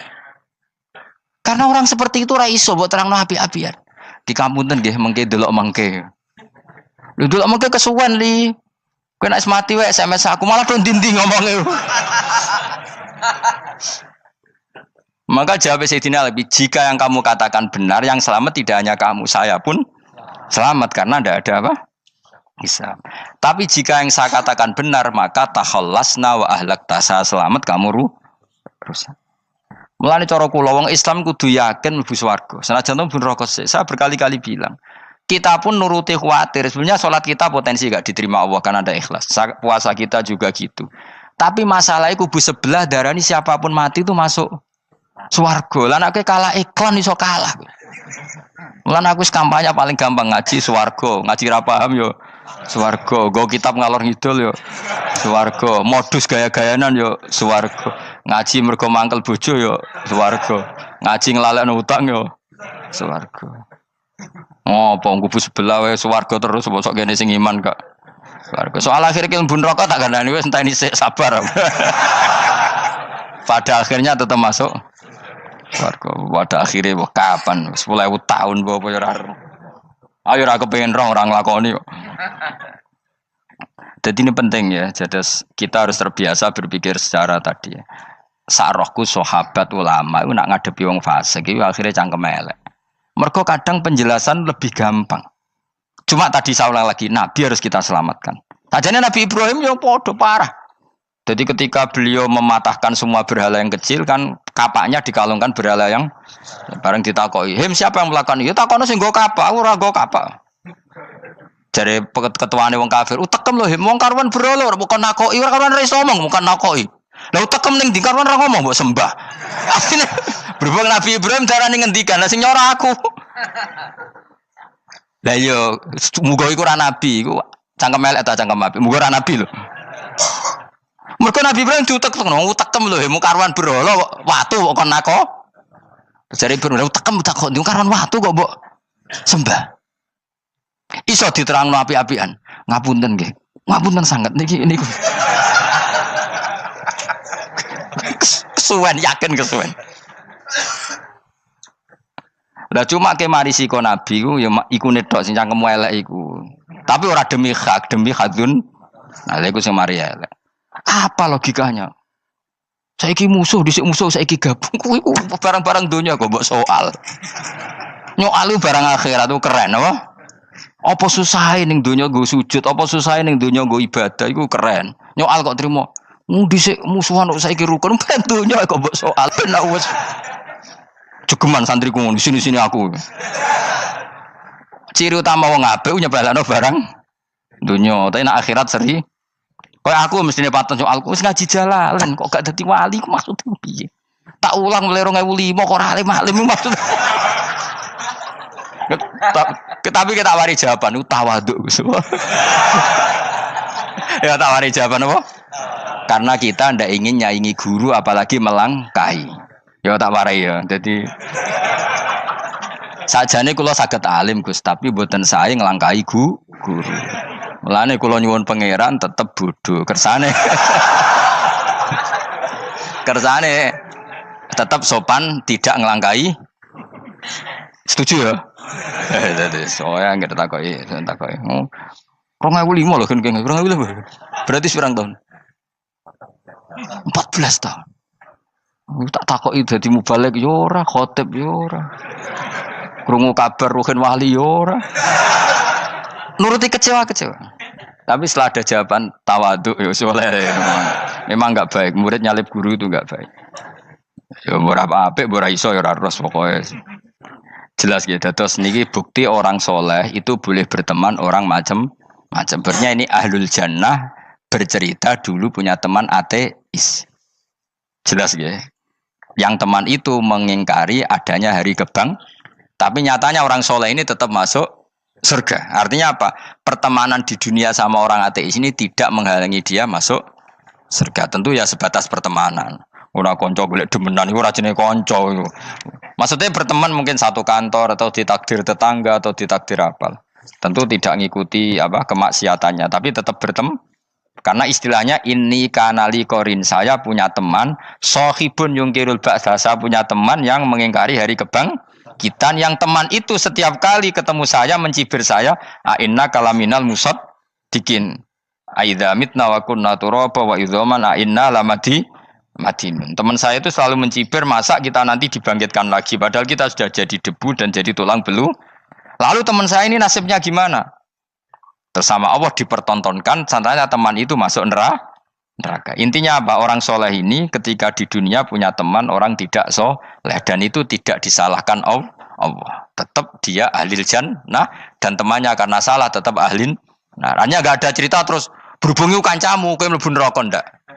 Makanya kita rileks saja di Indonesia. Kancanan tonggo macam-macam tenang aja. Sementing alaikum anfusakum la yadurrukum man dhalla idza tadaitum. Yang penting jaga diri kamu sendiri, dan setelah diri kamu terjaga, tidak masalah orang sekeliling kamu sesat. Ya ayyuhalladzina amanu alaikum anfusakum la yadurrukum man dhalla idza tadaitum. Jaga diri kamu, kualitas hidayat kamu jaga, kualitas kebaikan kamu jaga.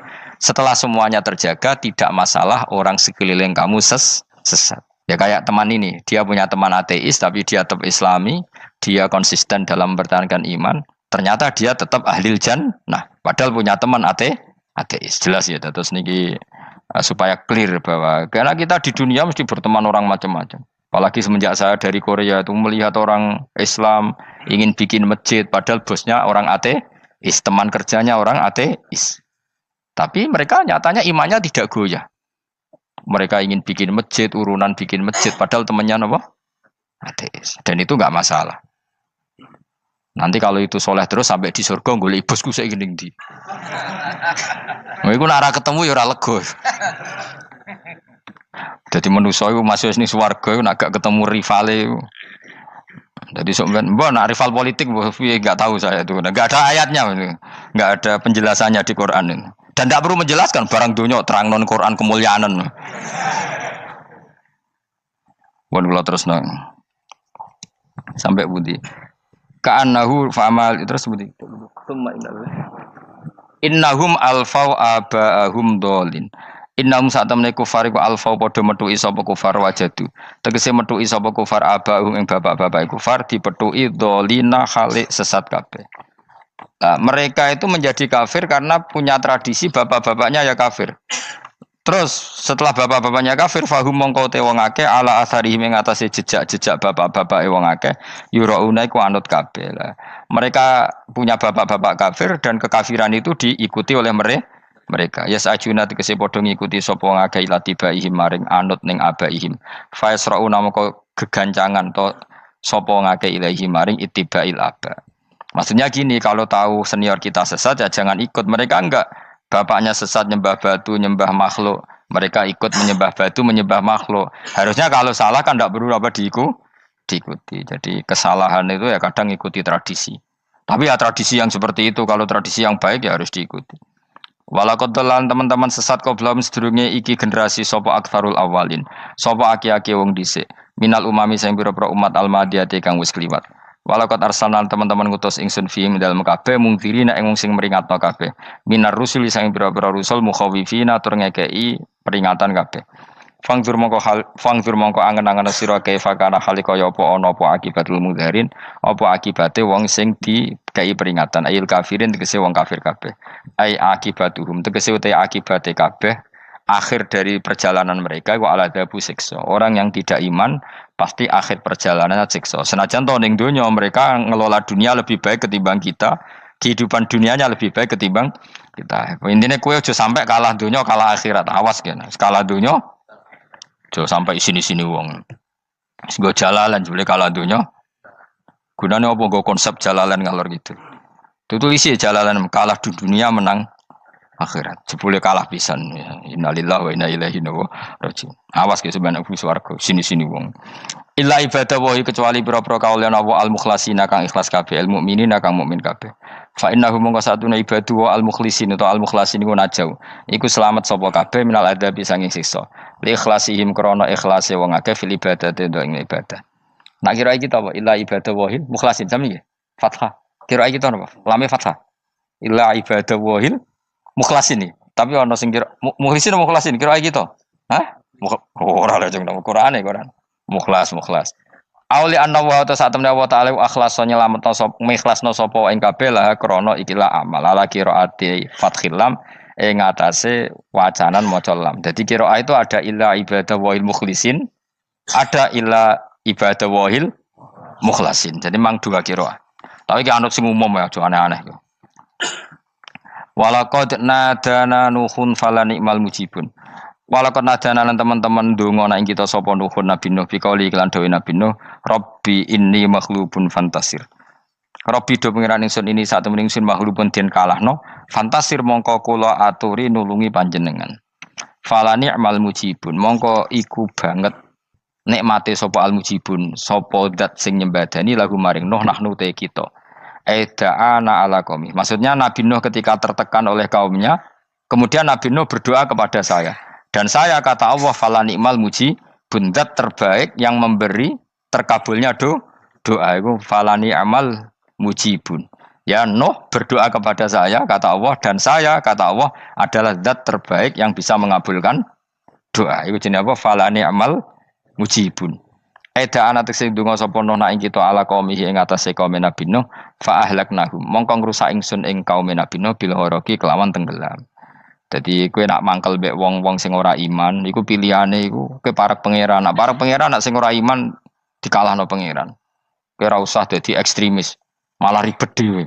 Pasrahno napa pangeran. Lah nek ora wali ora mandi-mandi, ora mandi ya wis. Sementing kowe ning donya bernegara secara sehat, gak perlu dadi napa? Teroris, gak perlu dadi napa? Ekstremis. Karena Nabi Nuh ketika mangkel mbek kaume, Nabi Nuh ngebom mereka apa matur pangeran?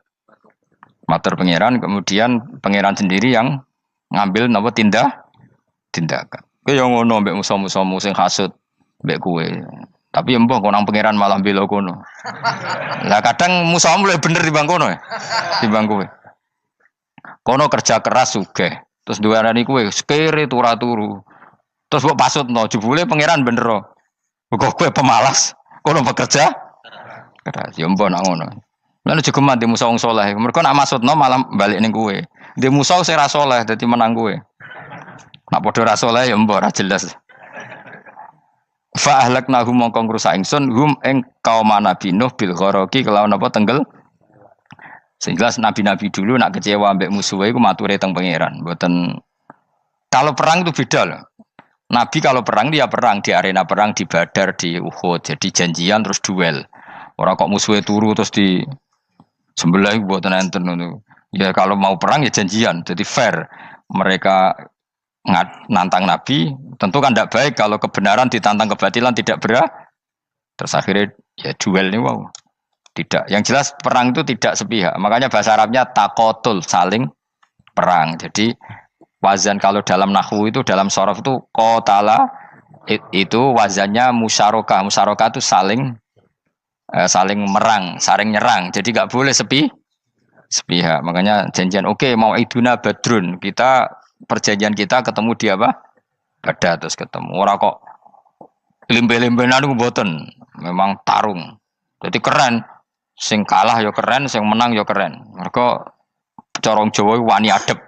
Mboten nyulik niku mboten. Sehingga disebut muqatalah atau napa kital. Masdarnya itu qatala yuqatilu muqatalatan. Malah latihan sorab lah jong. Karena syarat mufassir itu harus ahli nawa sorab. Wa najinahu lan nyelametno ingsun ing Nabi Nuh wa alahu lan keluargane Nabi minal karfil azim saking banjir sing gedhe. Ail gharqi tegese selamat sangka tenggelam. Wa ja'alna lan gawe ingsun zuriyata yang anak turun Nabi Nuh hum al-bakin. Fanasu mongko te manusa kulluhum sakabeh nasikum minasli sanging turun Nabi Nuh alaihis salam.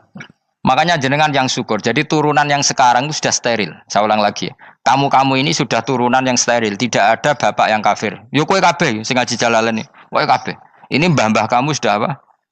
Steril. Karena manusia pertama Nabi Adam, terus Nabi Adam seterusnya itu masih ada yang kafir macam-macam. Era Nabi Nuh ini bapak kedua.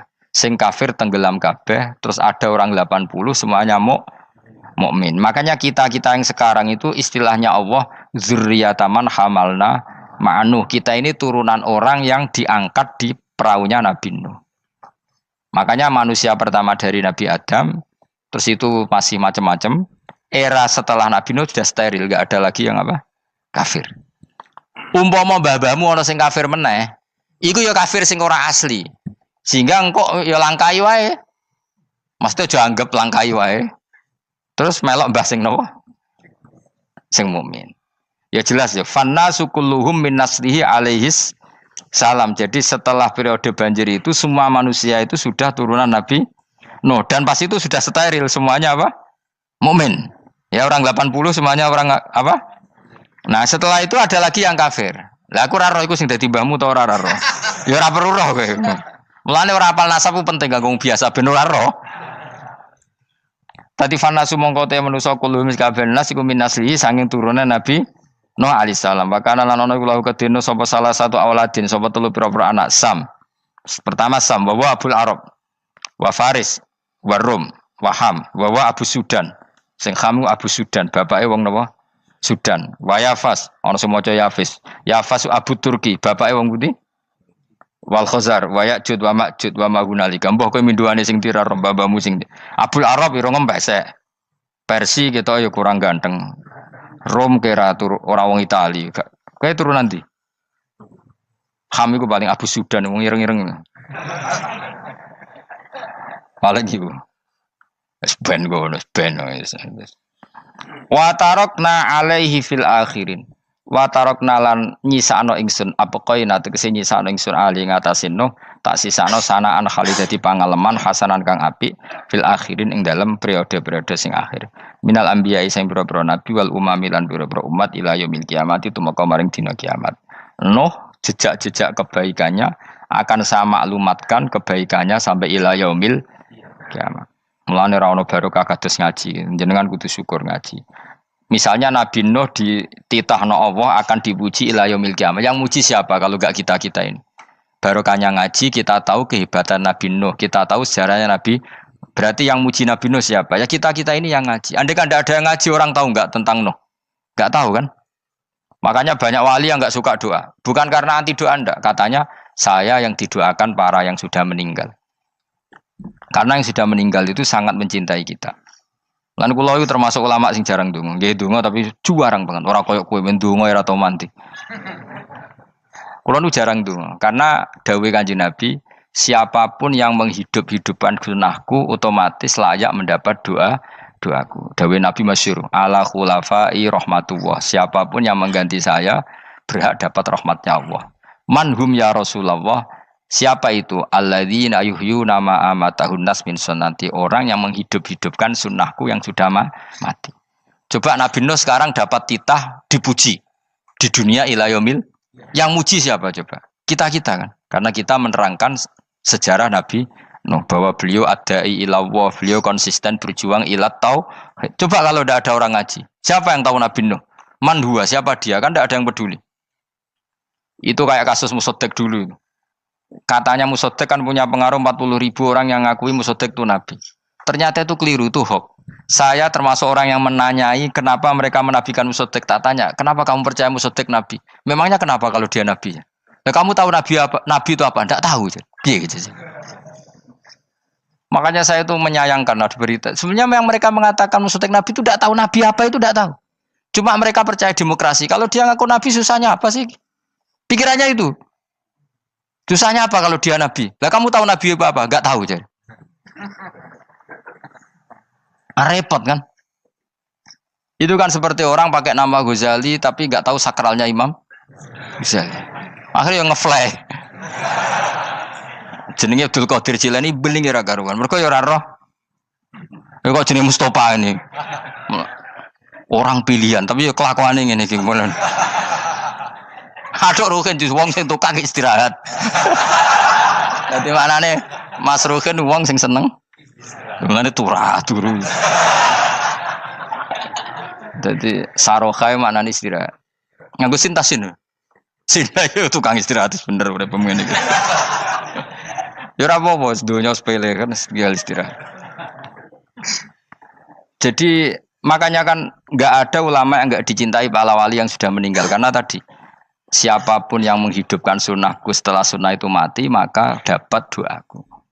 Sehingga ulama ya doanya ya biasa aja, tidak usah berlebihan. Just Karena kita yakin dungane Nabi luwih mandi timbang doa kita. Kalau kita menghidupkan sunnahnya Nabi, ngaji maksudnya.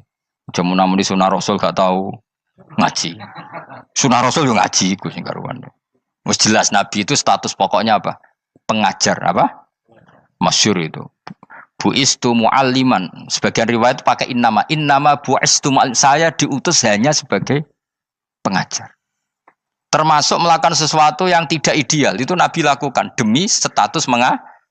Misalnya begini, sama tak bedai, enggak tak latih pinter. Tawaf jalan kaki sama naik skuter atau naik kendaraan itu afdal mana? Enggak, jawab saja. Afdal jalan kaki. Tapi Nabi ketika tawaf itu naik unta. Naik apa? Sehingga ulama ijma tetap saja tawaf naik unta sama jalan kaki afdal jalan kaki. Padahal Nabi kalau tawaf itu karena Nabi naik unta itu statusnya adalah mengajar, menunjukkan kalau itu sah. Jadi nilainya bukan enak-enak naik unta, tapi mensyariatkan kalau itu sah. Dong ya? Kayak saya pakai baju hem, dengan orang Arab pakai jubah. Mungkin coro Allah itu afdol saya orang Indonesia loh ya. Maksudnya saya ini orang Indonesia. Maksudnya saya orang Indonesia, saya ulang lagi. Bukan dengan status Habib atau ulama atau orang Arab. Guling-gilingan bahwa saya mengesahkan baju hem untuk sholat. Makanya dulu pernah di salah satu komunitas tabi'in, saya ulang lagi tabi'in. Itu semuanya pakai jubah, pakai serban. Jabir yang sahabatnya Nabi termasuk Abdullah bin Mas'ud, dia datang ke masjid, jubahnya itu dicopot. Terus dia sholat tanpa pakai jubah. Sampai geger tabiin, ini gimana sahabatnya Nabi sholat kok pakai jubah dicoplok, dicendel no. Terus dia sholat. Ketika sholat ditanya, ya sahibah Rasulullah, kok ini sahabatnya Nabi sholat pakai jubah kok malah dicopot. Supaya kalian semua tahu bahwa kita dulu zaman Nabi biasa sholat pakai sarong, terus diikatkan di leher, saking tidak menemukan jubah. Tapi itu menjadi penting supaya orang tahu bahwa syarat sahnya sholat tidak bergantung harus pakai jubah. Meskipun kita sepakat pakai jubah sunat. Kita selalu sepakat pakai jubah sunat. Tapi harus ada yang enggak. Kalau semua kiai pakai jubah, nanti satpam harus pakai, supir harus pakai. Karena kalau mau sholat jadi bingung. Ini barokahnya Jabir, orang tahu ternyata sholat itu yang paling pokok adalah nutupi aurat. Sama Rasulullah itu kadang tidak melakukan ibadah kelas paling afdol. Kayak tadi beliau tawaf naik unta. Tapi itu menjadi afdol karena nilainya mengajarkan bahwa itu sah. Paham gitu? Terus beda. Perilaku sama pengajaran itu beda. Rasulullah itu gak mungkin sholat lupa. Tapi Nabi pernah lupa. Andai kan Nabi tidak pernah lupa, kita tidak tahu caranya kalau sholat masyhur itu. Nabi pernah sholat hanya 2 rakaat. Terus beliau akan pulang. Terus sahabat diam semua karena mereka punya adab. Terus ada orang yang agak bedui. Aku sirati sholatu amnasita ya Rasulullah. Ini sholat model qashar apa memang kau lupa? Karena sahabat mulai dulu sudah ngerti usul fikih. Kalau ini duhur 2 rakaat, mulai besok berarti 2. Karena ngambil yang paling akhir. Zaman Nabi kan ada nasa mansuh. Kalau tak kemarin duhur 2, berarti duhur terkini 2. Terus Nabi balik lagi ke majelis. Mengkonfirmasi ahakun makolau Dzulyaden, apa yang dikatakan Dzulyaden tadi benar. Iya ya Rasulullah, engkau tadi sholat hanya 2. Terus Nabi takbir menambahi 2 rakaat. Artinya apa? Kalau kamu lupa itu tidak harus mengulang dari awal, cukup bina meneruskan. Sehingga misalnya kita tawaf sudah 3 putaran, terus kita batal, ya kita wudhu saja. Mulai awal apa teruskan terus keempat? Coba kalau Nabi gak pernah salah seperti itu, kita tidak tahu cara ngelola kesalahan. Ya misalnya kamu tawaf terus batal. Kamu wudhu, nambah keempat apa mulai dari awal? Nambah keempat. Karena setiap seperti itu, bana alama fa'ala harus meneruskan. Bukan andai kan Nabi tidak pernah melakukan itu, kita tidak tahu caranya. Ojo kok malah komentar, sholat nganti lali, kowe eling opo wae, cangkemmu. Laline Nabi ora koyo lalimu. Mulane ana imam sholat salah iku anggap ae niru Nabi. Cuma bedanya Nabi untuk ganjaran wong iku gak ngono, tapi tetap. Jadi Nabi itu beberapa kali itu ngalami sesuatu yang tidak afdol.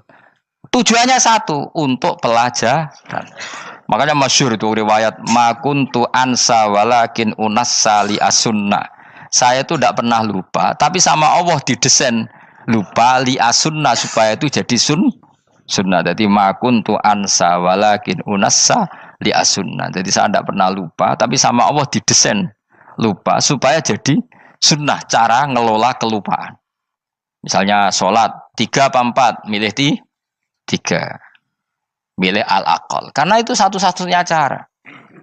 Sehingga Nabi didesain pernah sholat hanya 2 rakaat, terus diingatkan sama sahabat. Terus itu jadi sunnah caranya ngelola caranya ngelola lupa. Begitu seterusnya. Nabi ngendikan al-ajur bi qadri ta'ab secara makna seperti itu. Tapi Nabi sendiri tawaf itu naik unta. Sehingga sekarang ada orang naik skuter, naik kursi roda, itu dikiaskan karena Nabi dulu pernah berkendara. Coba kalau Nabi tidak pernah berkendara, wong sing lumpuh gak iso tawaf, wong sing sakit gak bisa tawaf karena gak ada riwayat Nabi pakai kendaraan. Tapi barokahnya Nabi pakai kendaraan, semua referensi itu gampang. Meskipun Nabi sendiri pas itu masih sehat, sangat sehat. Tapi biar jadi sunnah, kalau seperti itu tidak apa. Karena tadi Nabi itu yang penting buistu mu'alliman, saya diutus sebagai pengajar. Kadang Nabi melakukan sesuatu itu tidak ideal. Tapi tidak ideal yang akhirnya malah lebih ideal ketimbang ideal kita. Karena apa? Nilainya taklim, mengajarkan. Itu masyhur itu dalam ilmu ushul fikih. Jadi yang dilakukan Nabi jaiz, biasa-biasa saja atau boleh, itu statusnya bagi Nabi adalah fardhu ain karena liwujubi taklim, karena menjadi kewajiban mengajar. Masyhur itu jadi dalam usul fikih itu. Karena Nabi berkeharusan menjelaskan. Sehingga kamu jangan tanya, apakah yang dilakukan Nabi itu mesti kelas paling utama? Jawabannya ya, misalnya gini. Nabi itu sangat mencintai Qiyamul Lail. Sangat-sangat mencintai Qiyamul Lail. Tapi Nabi hari keempat itu sudah gak mau ikut sholat di masjid. Terus ada riwayat, kubu sebelah bilang Nabi baru sholat 2 rakaat terus enggak. Ada yang bilang 8. Macam-macam. Nah, yang jelas orang sepakat riwayat itu, hari keempat Nabi sudah gak sholat di masjid. Dan itu bagus bagi Nabi, meskipun bagi kita agak bagus. Kenapa? Andai kan Nabi sholat Qiyamul Lail selalu di masjid dan selalu 20 rakaat atau selalu 8 rakaat, pasti orang ngira itu fardhu ain. Bahwa Qiyamul Ramadan harus apa? Di masjid. Dan harus 20 rakaat atau 8. Tapi Nabi dari awal sholat itu tidak konsisten. Kadang 2 rakaat, kadang 4 rakaat, kadang 6 rakaat, kadang 9 rakaat langsung tanpa salam. Full langsung salam. Kadang 2 salam, kadang 9 rakaat full langsung salam. Akhirnya apa? Imam Syafi'i berkesimpulan yang namanya tasyahud awal itu sunat. Kamu sekarang sholat duhur, keyakinan kamu tasyahud awal sunat enggak menurut mazhab Syafi'i? Sunat kan?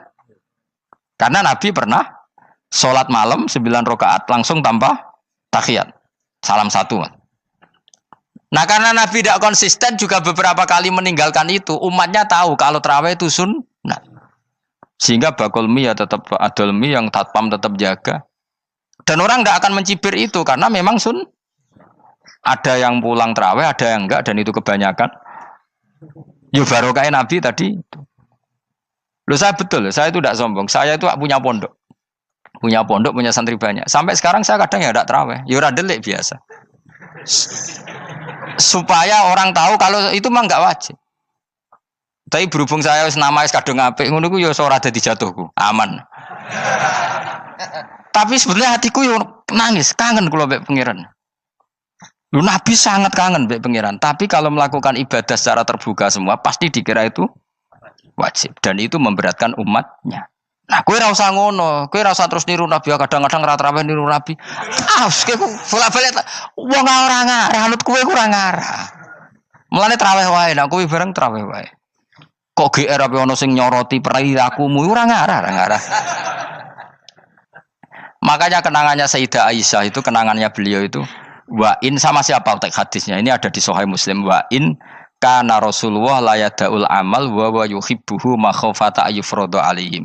Sungguh Rasulullah itu sangat mencintai amal tapi beliau terpaksa meninggal. Jadi Nabi itu sangat merindukan amal tapi terpaksa beliau meninggalkannya, takut itu dianggap wajib. Misalnya Nabi siwakan. Kebayang enggak kalau kamu bangun tidur nemu bupati, enggak kebayang. Nemuin presiden apalagi enggak kebayang. Lalu kamu bangun tidur langsung sholat, wudu terus sholat tanpa siwakan, kebayang enggak? Kan enggak kebayang. Jika kata Nabi, umpama saya itu tidak memikirkan umat saya, sikatan itu tak wajibkan setiap orang mau sholat. Wong kita mau ketemu presiden, menteri saja, Bangun tidur mesti sikatan dulu baru ketemu. Masa ketemu Allah tidak sikatan? Artinya Nabi itu nggak kebayang, nggak pakai siwak tuh nggak kebayang, karena mau sowan pangeran. Padahal lisannya Nabi sudah thayyib, sudah wangi. Tapi Nabi terpaksa kadang-kadang meninggalkan siwakan itu karena takut nanti dikira wajib. Kayak apa nah? Artinya Nabi pas siwakan ya baik karena menunjukkan itu sunnah, pas tidak juga baik karena ini menjadi pelajaran kalau itu tidak wajib. Lah nek kowe pas ra siwakan mergo dablek ngono lho. Mulane kowe ojo kan kayak jajal ya kangkang sing biasa rokokan bariku ana komat langsung salat tas siwakan. Sing biasa ngaji sore lho ora usah contoh ado-ado. Gak kelakuanem lho. Iku perkara niru Nabi ta perkara rasa-rasane jawab. Jadi Nabi itu beda. Perilaku apa saja itu jadi teladan, akhirnya jadi referensi. Begitu juga Nabi yang mensunatkan sunat safar, sunat kudum. Tapi Nabi beberapa kali ada sholat. Ada sahabat yang selalu sholat safar. Kalau pergi sholat, kalau datang sholat.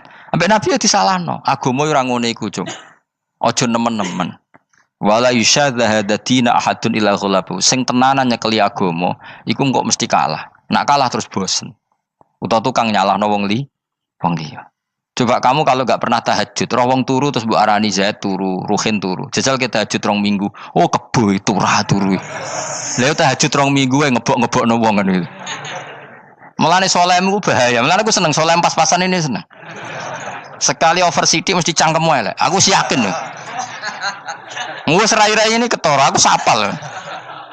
Jajal kowe sing ngaji aku kon tahajud seminggu roh wong turu.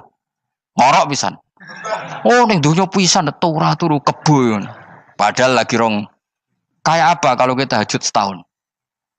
Mulane orang ngekeki rezeki kita tahajud wis diangen-angen iku kira-kira oh bahaya aja iki nak tahajud. Tapi aku tetap sunat tahajud, tapi kelakuannya belum dijogo. Maksudnya ya tahajud tanpa ngritik orang. Nek kowe kuat ngono ya monggo.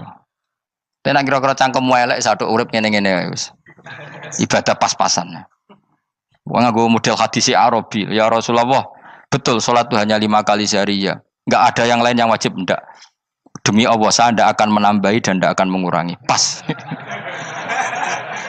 Wis wae makom kula wis wong desa niku mawon. Daripada nambahi tapi akhirnya kecang. Nek sampean ape ibadah sak ndure kula nggih monggo. Itu lebih baik. Wis ra alim ra ibadah terus kabeh apa? Nah kula kan ketambal ngalim. Kurang ibadah menang alim. Lan aku ya kurang ibadah menang apa? Menang kasus. Tapi Rasulullah itu tersiksa yang jelas. Beliau itu kalau enggak ibadah tersiksa. Tapi terpaksa meninggalkan ibadah yang dicintai karena takut dianggap wajib. Kayak apa Rasul? Makanya kenangannya Sayyidah Aisyah, sungguh Rasulullah sangat mencintai sebuah amal, tapi terpaksa meninggalkan karena takut dikira wajib. Dan itu yang akhirnya dipakai Sayyidina Umar radhiyallahu anhu. Beliau tahu kalau Nabi hari keempat kelima sudah enggak lagi tarawih di masjid. Tapi Umar tetap tarawih sampai akhir Ramadan. Karena tahu Nabi meninggalkan itu hanya untuk menjaga konstitusi supaya enggak dikira wajib, tapi tetap berstatus sunnah. Ora kok terus Nabi ra tarawih, aku ya melok ora tarawih kesuwen anut Nabi. Usul fikih berarti gioblok yakin. Logika usul fikih ra ngono. Nabi harus meninggalkan itu supaya enggak dikira wajib, tapi umat ora usah tetap nglakoni sunat. Wong pendak Ramadan nek ora gelem. Tapi ora usah ngritik sing ora nglakoni piye-piye sun.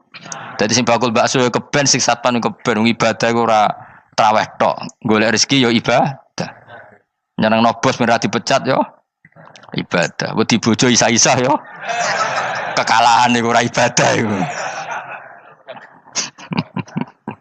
Iku ora ibadah dul apa? Kekalahan dan kenaifan. Dan kenistaan apa? Kenistaan. Ora usah diterusno dan sebagainya. Ya sing jelas mbah-mbahmu iku wis steril karena tadi yang ada kafirnya dihilangkan sebelum Nabi Nuh. Setelah Nabi Nuh semua orang yang di kapal itu iman. Maka orang sekarang itu diistilahkan Allah dalam surat Isra apa? Dzurriyyataman hamalna ma'anu. Kita ini turunan orang yang pernah diangkut di perahunya Nabi Nuh. Makanya di sini Imam Suyuti dawuh apa? Fanna sukulluhum min naslihi alaihis salam. Semua manusia sekarang pasti jalurnya lewat Nabi Mulane ki yo keren, mbahmu yo nabi, Nabi Nuh. Paham ya? Masih akhirnya liwat Karmen, Karlan, tapi engko yo tok nabi. Nah. Wa tarakna alaihi fil akhirin salamun ala nuhin fil alamin. Salamun utai keselamatan iku ala nuhin ing atase Nabi Nuh. Salam minna sange ingsun. Ingsun Allah maksudnya teng mriki ala nuhin fil alamin ing dalam saalam kabeh. Inna satemene kita unadzi kadalika mengkono-mengkono kabeh kama jasinahum. Kaya oleh males ingsun ing kabeh nazi males ingsun al muhsinin ing sing nglakoni apik kabeh. Inna satemene Nabi Nuh min ibadina sange setengah sange kawula kita al mukminina kang mukmin kabeh. Summa aghraqna mongko lini lenggelamno ingsun al akhirin ing kelompok sing liya. Manane kelompok sing liya kuffar qaumi tegese kaum kafire Nabi Nuh.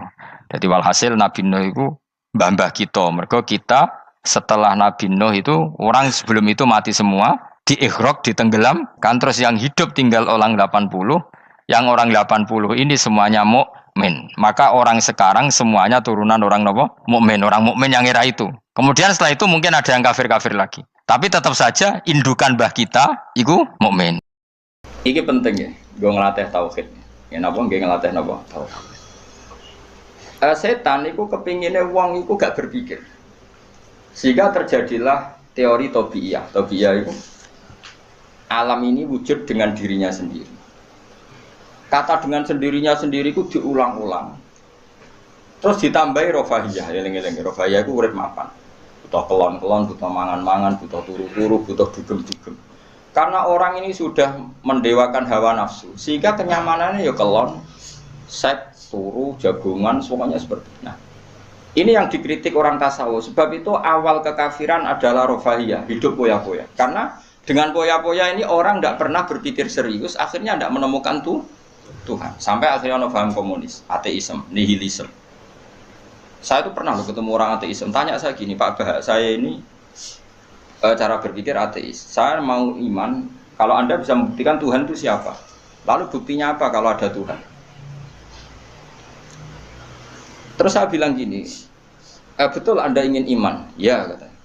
Terus saya pakai teori mantek, karena saya dulu pernah belajar mantek.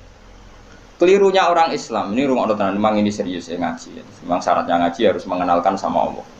Inti ngaji adalah mengenalkan orang kepada Allah, ma'rifatu. Caranya adalah bin nadzari shahih, dengan pikiran sing sehat. Kamu betul ingin iman? Iya Bapak. Terus tak tanya, kalau ada rumah terbakar, kamu suka enggak ada orang yang bilang sebabnya kena konsleting listrik atau ada apa meledak, atau Anda suka bilang enggak ada sebabnya sama sekali? Oh seneng yang ada sebabnya, misalnya ya tadi kena konsleting listrik atau kompor terbakar dan sebagainya. Lalu kalau alam wujud ini kamu suka ada sebabnya apa tanpa sebab? Ya suka ada sebabnya sebetulnya saya. Lah sebab itu oleh Islam dinamai Tuhan. Ini sebab ini oleh Islam dinamai. Sebab itu dalam ilmu mantek, sebenarnya ilmu mantek itu nggak kenal Allah, bahkan nggak pernah nyebut nama Allah. Saya ulang lagi ya, di ilmu mantek, ilmu logika yang diajarkan di pondok-pondok itu tidak pernah nyebut Allah. Yang disebut adalah alam ini rubah, alam ini makhluk. Kalau makhluk butuh khalik. Paham ya? Alam ini sudah akibat musabab. Kalau akibat berarti butuh sebab. Yang sebab ini kita sebut musabbibul asbab. Dan sebab ini harus lebih dulu ketimbang yang disebabi. Sebab itu harus bersifat qadim. Dan kalau wujud ini butuh sebab wujud, maka wujud penyebab disebut wajib atau wujud superior atau wujud super. Kita sebut wajibil wujud. Paham ya? Sehingga wujud yang ada ini kita butuh sebab.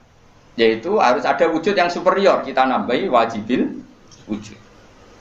Nah, semua itu oleh Islam disebut Allah. Ya, semua itu oleh Islam. Tapi uniknya orang itu langsung iman. Betul ya orang itu. Nah kiai-kiai tidak mau menerangkan gitu Bapak. Sehingga saya nyari-nyari Allah itu siapa. Mulai dulu bilang kalau Allah itu faktor alam, saya iman. Itu kelirunya kita membalik logika. Dia mau iman, tapi dia nyaman dengan istilah Allah itu apa? Yang dikatakan Tuhan adalah penyebab dari semua ini. Mungkin Einstein bilang itu kausa prima, mungkin orang modern bilang apa saja. Paham sih kalau maksudnya? Jadi akal itu harus menemukan itu pasti nggak nyebut Allah. Nah Islam yang mengatakan itu, coba sama cek saja. Ketika Allah mengenalkan dirinya, Iqra bismi rabbikal ladzi khalaq. Allah itu zat yang menciptakan. Khalaqal insana min 'alaq. Itu enggak pernah nyebut dirinya Allah. Ya Yuhanna su'budu rabbakum. Rabbakum itu siapa? Alladzi khalaqakum walladzina min qablikum. Tuhanmu itu siapa? Yang menciptakan kamu, yang menciptakan orang sebelum kamu. Sebagian ayat saya kata Allah nyembahlah saya. Saya itu siapa? Zat yang menciptakan langit. Nah, kemudian sifat-sifat ini oleh Islam yang punya sifat itu didamai. Tapi kelirunya kiai-kiai kalau nerangkan langsung Allah, tentu PKI pikirannya Allah itu siapa? Padahal akal hanya punya rumus alam ini butuh penyebab. Penyebab ini kita sebut musabibul asbab atau kausa prima atau wajibil wujud. Yang Islam secara agama menamai itu Allah. Jangan langsung Allah, langsung Allah mesti ditanyakan Allah itu siapa? Paham ya? Nah itu kelirunya kita. Kita juga ikut keliru dalam apa? Merekonstruksi apa? Bangunan apa tahu? Makanya di Quran tuh sering nyebutnya itu apa? Sifatnya dulu. Ini penting saya utarakan. Jadi ini penting sekali ya karena nanti sampean senajan to muridku, kalau muridnya Mbah Mun, muridnya Bapak, nanti muridnya Nabi, nanti ketemu mungkar nakir. Itu tidak bisa kecuali kamu punya kemapanan logika. Jadi taklid itu tidak bisa. Karena mungkar nakir itu kayak pegawai KPU, jadi nak takut itu tebak-tebakan. Betul. Jadi mungkar nakir itu misalnya Nabi Muhammad, dia tidak nyebut itu Nabi. Ma taqulu fi hadzal rajul. Jadi enggak ma taqulu fi hadzal. Yang diajarkan Mudin itu formalitas standar mungkin kompilasi hukum Islam apa itu sebetulnya nggak tahu saya. Kalau di Bukhari di Muslim malaikat muka nakir tanya gini, mataku fi hadzal rajul. Bagaimana komentar kamu tentang hadzal rajul? Bukan Nabi ngitang. Lelaki itu siapa? Padahal maksudnya lelaki itu adalah Rasulullah SAW. Tapi supaya pertanyaannya lebih sulit, coba kamu komentar lelaki itu siapa? Terus di situ di Bukhari diterangkan fa'amal munafik, fa'amal murtab. Orang munafik atau murtab, orang yang ragu. Terus dia komentar, kata orang-orang sini dia nabi, makanya saya ikut-ikutan bilang dia. Itu didefinisikan, dikategorikan orang munafik. Kalau cara ngomong, saya dengar-dengar kata orang dia nabi ya, saya ikut-ikutan bilang dia. Wah itu diantem ya malaikat. Nah, terus kata Imam Bukhari di dalam riwayatnya. Fa'amal mu'min awil mungkin. Orang mukmin atau mungkin itu yang keyakinannya benar. Karena rawinya sakit biasalah dalam ilmu hadis seperti itu. Fayaqulu huwa Muhammadun ja'ana bil bayyinati wal huda. Fa'amanna bihi wa saddaqnahu. Kata-kata bil bayyinah. Orang itu adalah Muhammad. Dia nabi yang datang ke kita bil bayyinat dengan bukti yang begitu jelas. Maknanya bayyinat wal huda dan membawa petunjuk. Misalnya begini, ini yang saya alami. Kamu boleh copy paste, boleh ngeblat pikiran saya, tapi saya tidak menjamin mungkar nakir meng-ACC karena syaratnya harus dari pikirannya sendiri. Tapi kita warai kerpean ya, loh. Misalnya begini, ini saya dan saya tanggung jawab sampai ketemu Allah. Aku roh Kanjeng Nabi nak nabi ku mergo ajaran salat. Saya loh. Meskipun saya tentu sudah iman dengan barokahnya Quran, hadis, guru-guru kita sudah iman. Tapi aku roh Nabi nak nabi tenan itu gara-gara salat. Yaitu Nabi ngendikan as-sholatu imaduddin, sholat itu cagai aku. Coba kalau dia seorang raja, ngapain menjadikan orang dikon sujud ning pangeran, dikon rukuk, dikon happy mek pangeran. Itu satu, as-sholatu imaduddin. Terus Nabi ku mati-matian. Nah ana sahabat gak sholat jamaah. Iku jare Nabi sekali-kali wong tak kon ngimami santri, aku gak ngimami. Ape moro mae wong-wong sing ora sholat apa? Jamaah tak obonge. Itu dua. Tiga, Nabi itu ketika perang itu kondisi paling emergen, ikut tetap sholat. Bahkan Nabi saking senengnya sholat itu nak lungo, kok sholat sunat, iku ainama tawat jadwi rohilatu, kadang madem ngetan, madem ngulon, sementing iso sholat. Terus Nabi nak muji sholat itu sundul langit, saking muji ini sundul langit, wajulat kurrotu aini fi sholat, aku ayam nak wes sholat. Sifat ini sifat raja apa sifat orang yang dekat Allah? Itu pasti nubuah, gak mungkin orang akal sehat. Misalnya orang ingin jadi presiden, kepinginnya ya suworo, kepingin jadi rojo, kepinginnya monarki anak turunnya jadi. Ini ndak itu semua. Gak mungkin kalau gak nabi kok orang punya berpikir sholat itu, paham? Dong teman. Jadi gak mungkin ide sholat itu kalau gak keluar dari seorang Nabi. Dan itu dibuktikan perang ya sholat, bahkan beliau mewajibkan angger wong ijakno nyawane wajib ora iso ngadeg luguh, ora iso luguh, laya-laya ora iso mengkas-mengkis lah salat ning atine. Pokoknya yang berbau sholat bahkan nggak ditoleransi ditinggal sama sekali karena ini hubungan manusia dan Allah. Saya pikiran gue sederhana, orang mungkin wong di pikiran ngono kok gak nabi kok gak apa Einstein punya pikiran gitu. Isaac Newton misalnya atau tokoh dunia Aristoteles, Plato meskipun iso udah menemukan benda ini relatif. Ya mesti ya relatif. Misalnya manuk doro, ya rungokno misalnya manuk apa merpati atau